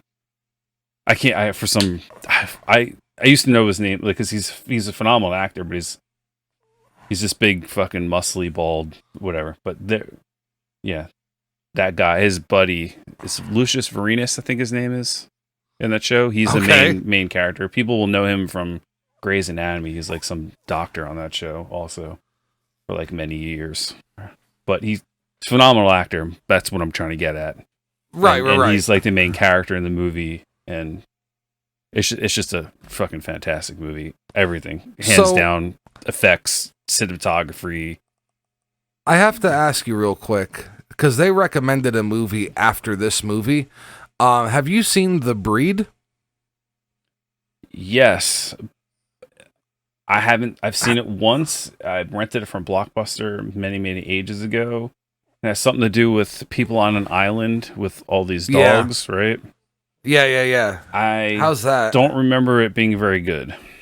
Michelle Rodriguez is in it from Fast and Furious and stuff? Okay. I don't remember it being that good. I may not have also taken it seriously. It might have been one of those like, oh, let's rent it from Blockbuster. Let's see if this is a piece of you know what I mean? Like, some hunk of shit or yeah, whatever. I might have watched. I don't remember if I watched it by myself or with people, but I have seen it once. I don't remember it being good. I could be wrong. I'm sure there's gonna be people out there that love this fucking movie. Yeah, you know what I mean? Like, it doesn't stand out. It's not anything that I remember being like, you have to see this movie. Okay, So, all right. So I'm not gonna waste my time. If anything, watch like a trailer or something. I mean, but then again, the trailer might make it look amazing for all we know. But if somebody hears this and they're like, no, seriously, you got to see The Breed, I might check it out. But other than that, because I don't want to waste my time watching movies that have no. I'm trying to think of any other killer dog movies. So obviously, you got like Cujo. The big one, obviously. This is like the next one that I can think of. Not a lot of like horror movies with dogs that I can think of offhand. Usually get into like werewolves is like the next closest thing. Yeah, or even just regular wolves, like what was that? The Gray. Liam Neeson movie, yeah. The Gray. Well, that's why I always thought it was funny because you called yourself Gray and I'm Wolfman, so it's like I think of that movie, The Gray. Like, oh God. Yeah. Well, I'm just saying, like, you know what I mean? Yeah, it's just funny. No, like, it makes perfect sense. I didn't even think about that. Yeah, it's just funny. So, overall, what would you want changed about this movie? Like, if you were going to do this movie in 93, not today. No. I keep the dog. Well, yeah. I mean, I would change it. But God, this. It's so 93. It's 93. You have the same budget. You have the same effects. You don't have this new technology or nothing. What would you do differently to make this actually like a cult film? Less bullshit filler shots. Even if I have to like make it an hour movie, like like one of those maybe like made for TV movies. Sure. I would shorten it just to make it flow better, because there's just too much stupid shit in there. Or maybe show more of the experimentation on the animals a little bit in the beginning. Like maybe set the facility up, just change the way they did that. Or at least more work on Max. Yeah, exactly. Like show more of the experimentation of the facility, a little more of Max. Maybe have like a demo of him doing stuff, or whatever, and like setting the tone of the movie a little differently. Definitely more. I think you can make the effects within this budget still, and add that in the beginning. I think it is possible. Make it gorier. Again, it's 93. Gore is still kind of like taboo in a way, unless you're making super fucking X-rated Grindhouse movies, Yeah, I mean, even the big serial killer slasher movies were cutting back the gore at this time. You know what I mean? I would have made the characters a little more likable. It seemed like every human character in this movie was like a piece of shit. Yeah, it's just the way they wrote them. They're really maybe like instead of like having the dialogue with the mailman the way they did to make him whatever. I guess they're trying to make him seem like. I guess at the time they're trying to make him seem like a badass that he was going to take Max on, but it just made him seem like a super piece of shit for even initiating that kind of conflict. Yeah. Like just have him attack the mailman and him defend himself and then whatever. You know what I mean? Like lose some of the douchey dialogue. Yeah. Like, I get why they did the paperboy scene. I would keep something in like that, like I would keep the junkyard guy an asshole. 100%. Yeah, I would that plays a good part in the movie because she has to get rid of him. Then he comes back. Yep. I would definitely keep something in there. I would make the cops a little bit more coherent. I would make them a little more into the movie more. Like maybe I'd even have like show the PETA people try to break in earlier, or whatever they were, and then have the cops like investigating. Like do a little more like a red herring kind of. Yeah, maybe have the cops go out investigate them because they bring back suspects, or whatever. Just to like use that as filler, make the cops not look as fucking stupid. Maybe just. Oh, sorry. Go ahead. No, I'm just saying, like, the setup for a lot of these scenes. You got to make it flow right, though. Nowhere. Yeah, you got to make it flow right, though. So, like, you got to adjust it to make it fit in the movie, which I think makes him trying to, like, get them to talk about it, find his dog flow a bit better. You'd have to see it on screen, though, when like put together to see how it paces with the movie. Sure, yeah. But like I said, I don't think that costs too much more. Like. No, that's writing. Yeah. That's honestly. Yeah, it's just writing. You're taking away some scenes and you're adding some other stuff. Yep. Obviously, I think we're both in agreement that like this is the right dog for the movie. Yeah, the dog is perfectly fine. Yeah, acted well, believable as intimidating and friendly and soft. I mean, he was just good cast choice on that. So, what?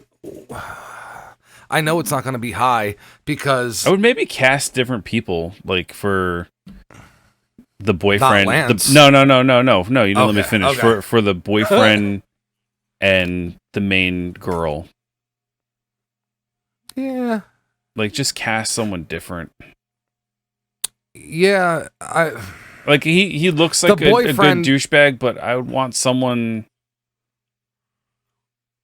I don't know. Had like a different. I was gonna say, I would like to see the boyfriend actually not be a douchebag, so you'd actually get a little bit more of a villainous role, or at least a little bit more jealousy. No, but he helps move the story along, though. You kind of have to have him be a douchebag. I think you can have him turn into a douchebag, but to have him start off as a douchebag, like right from the beginning, you know what I mean? Because like there's not a lot of likable characters in this movie, you know.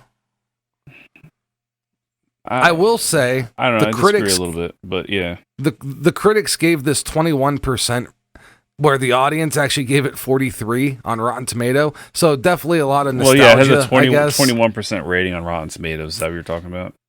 Yeah, but that's from actual Rotten Tomato, like the actual critics. No, I know what you mean. And the audience scored it obviously a little bit better, but it still didn't break the 50% mark. Where would you put it?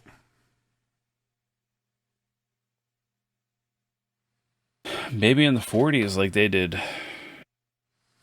I hate to say it because I love the dog so much, but like this is definitely the middle of the road.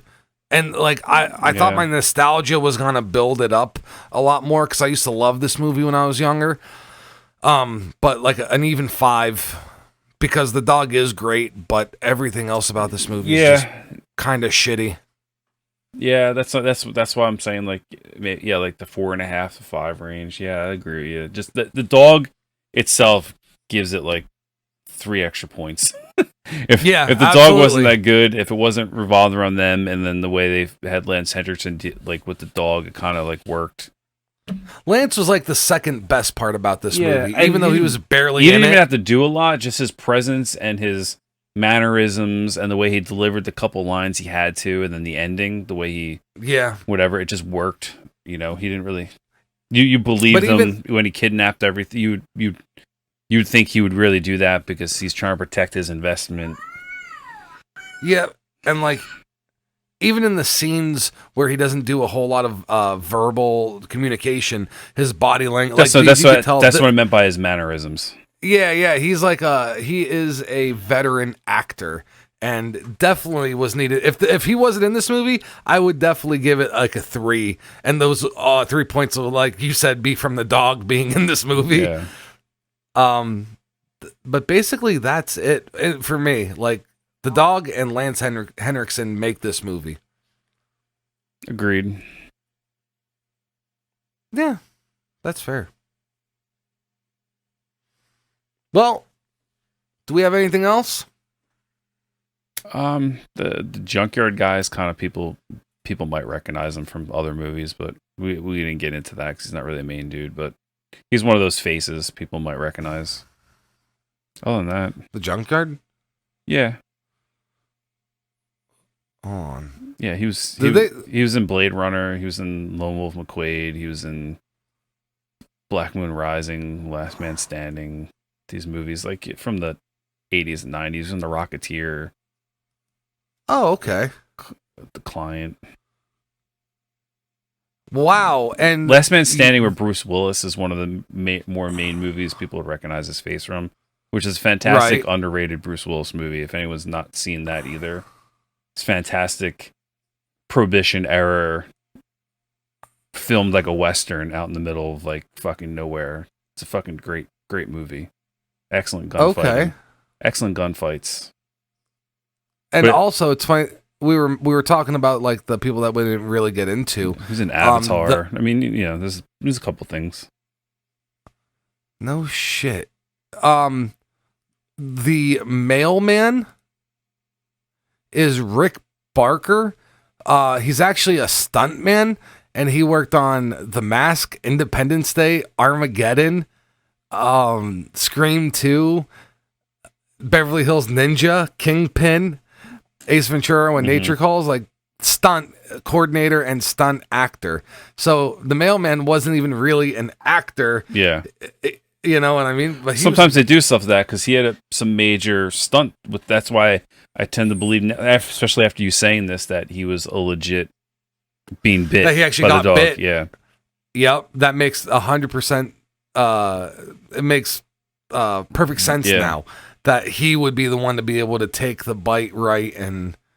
Yeah. Damn. Scream Factory released a Blu-ray of this on March 12th of 2019. So there is a Blu-ray version of this floating around now. Okay. I just saw that listed here. But other than that, I mean, I think that about sums it up. Yeah. I mean, if you haven't seen, this is always the hard part. It's worth a watch, but it's infuriating. Okay, that's what I was going to say. Is it worth recommending? Yeah, I mean, it's worth a watch if you want to see like a killer dog movie. And it's only like 80 some minutes. It's not like 2 hours. Yeah. You got to figure it's probably like 5 minutes of credits, 3 minutes of credits. So it's like 81 minutes probably total. Yeah, I mean, you add the credit time, then it's like 88 minutes or whatever. But yeah. And that's what I'm saying. Like you could definitely spare that kind of time, and you know what I mean. I mean, it's hard. It's not like I said, it's not a. I've watched way worse movies than this. It's just the way these people act in the movie are super cringy. They really piss you off. It's not exactly shot very good, but if you want to see a dog kill a bunch of people and cheer for the dog, this is your movie. Oh, absolutely. Yeah, if you definitely want to root for a killer dog, check this one out. All right. Well, ladies and gentlemen, this was episode 8 of Grindhaus on 42nd Street. I am Gray. I'm Wolfman. Hope you enjoyed. Make sure you guys go out and get your rabies shots. It doesn't work like that. You don't know. All right, later.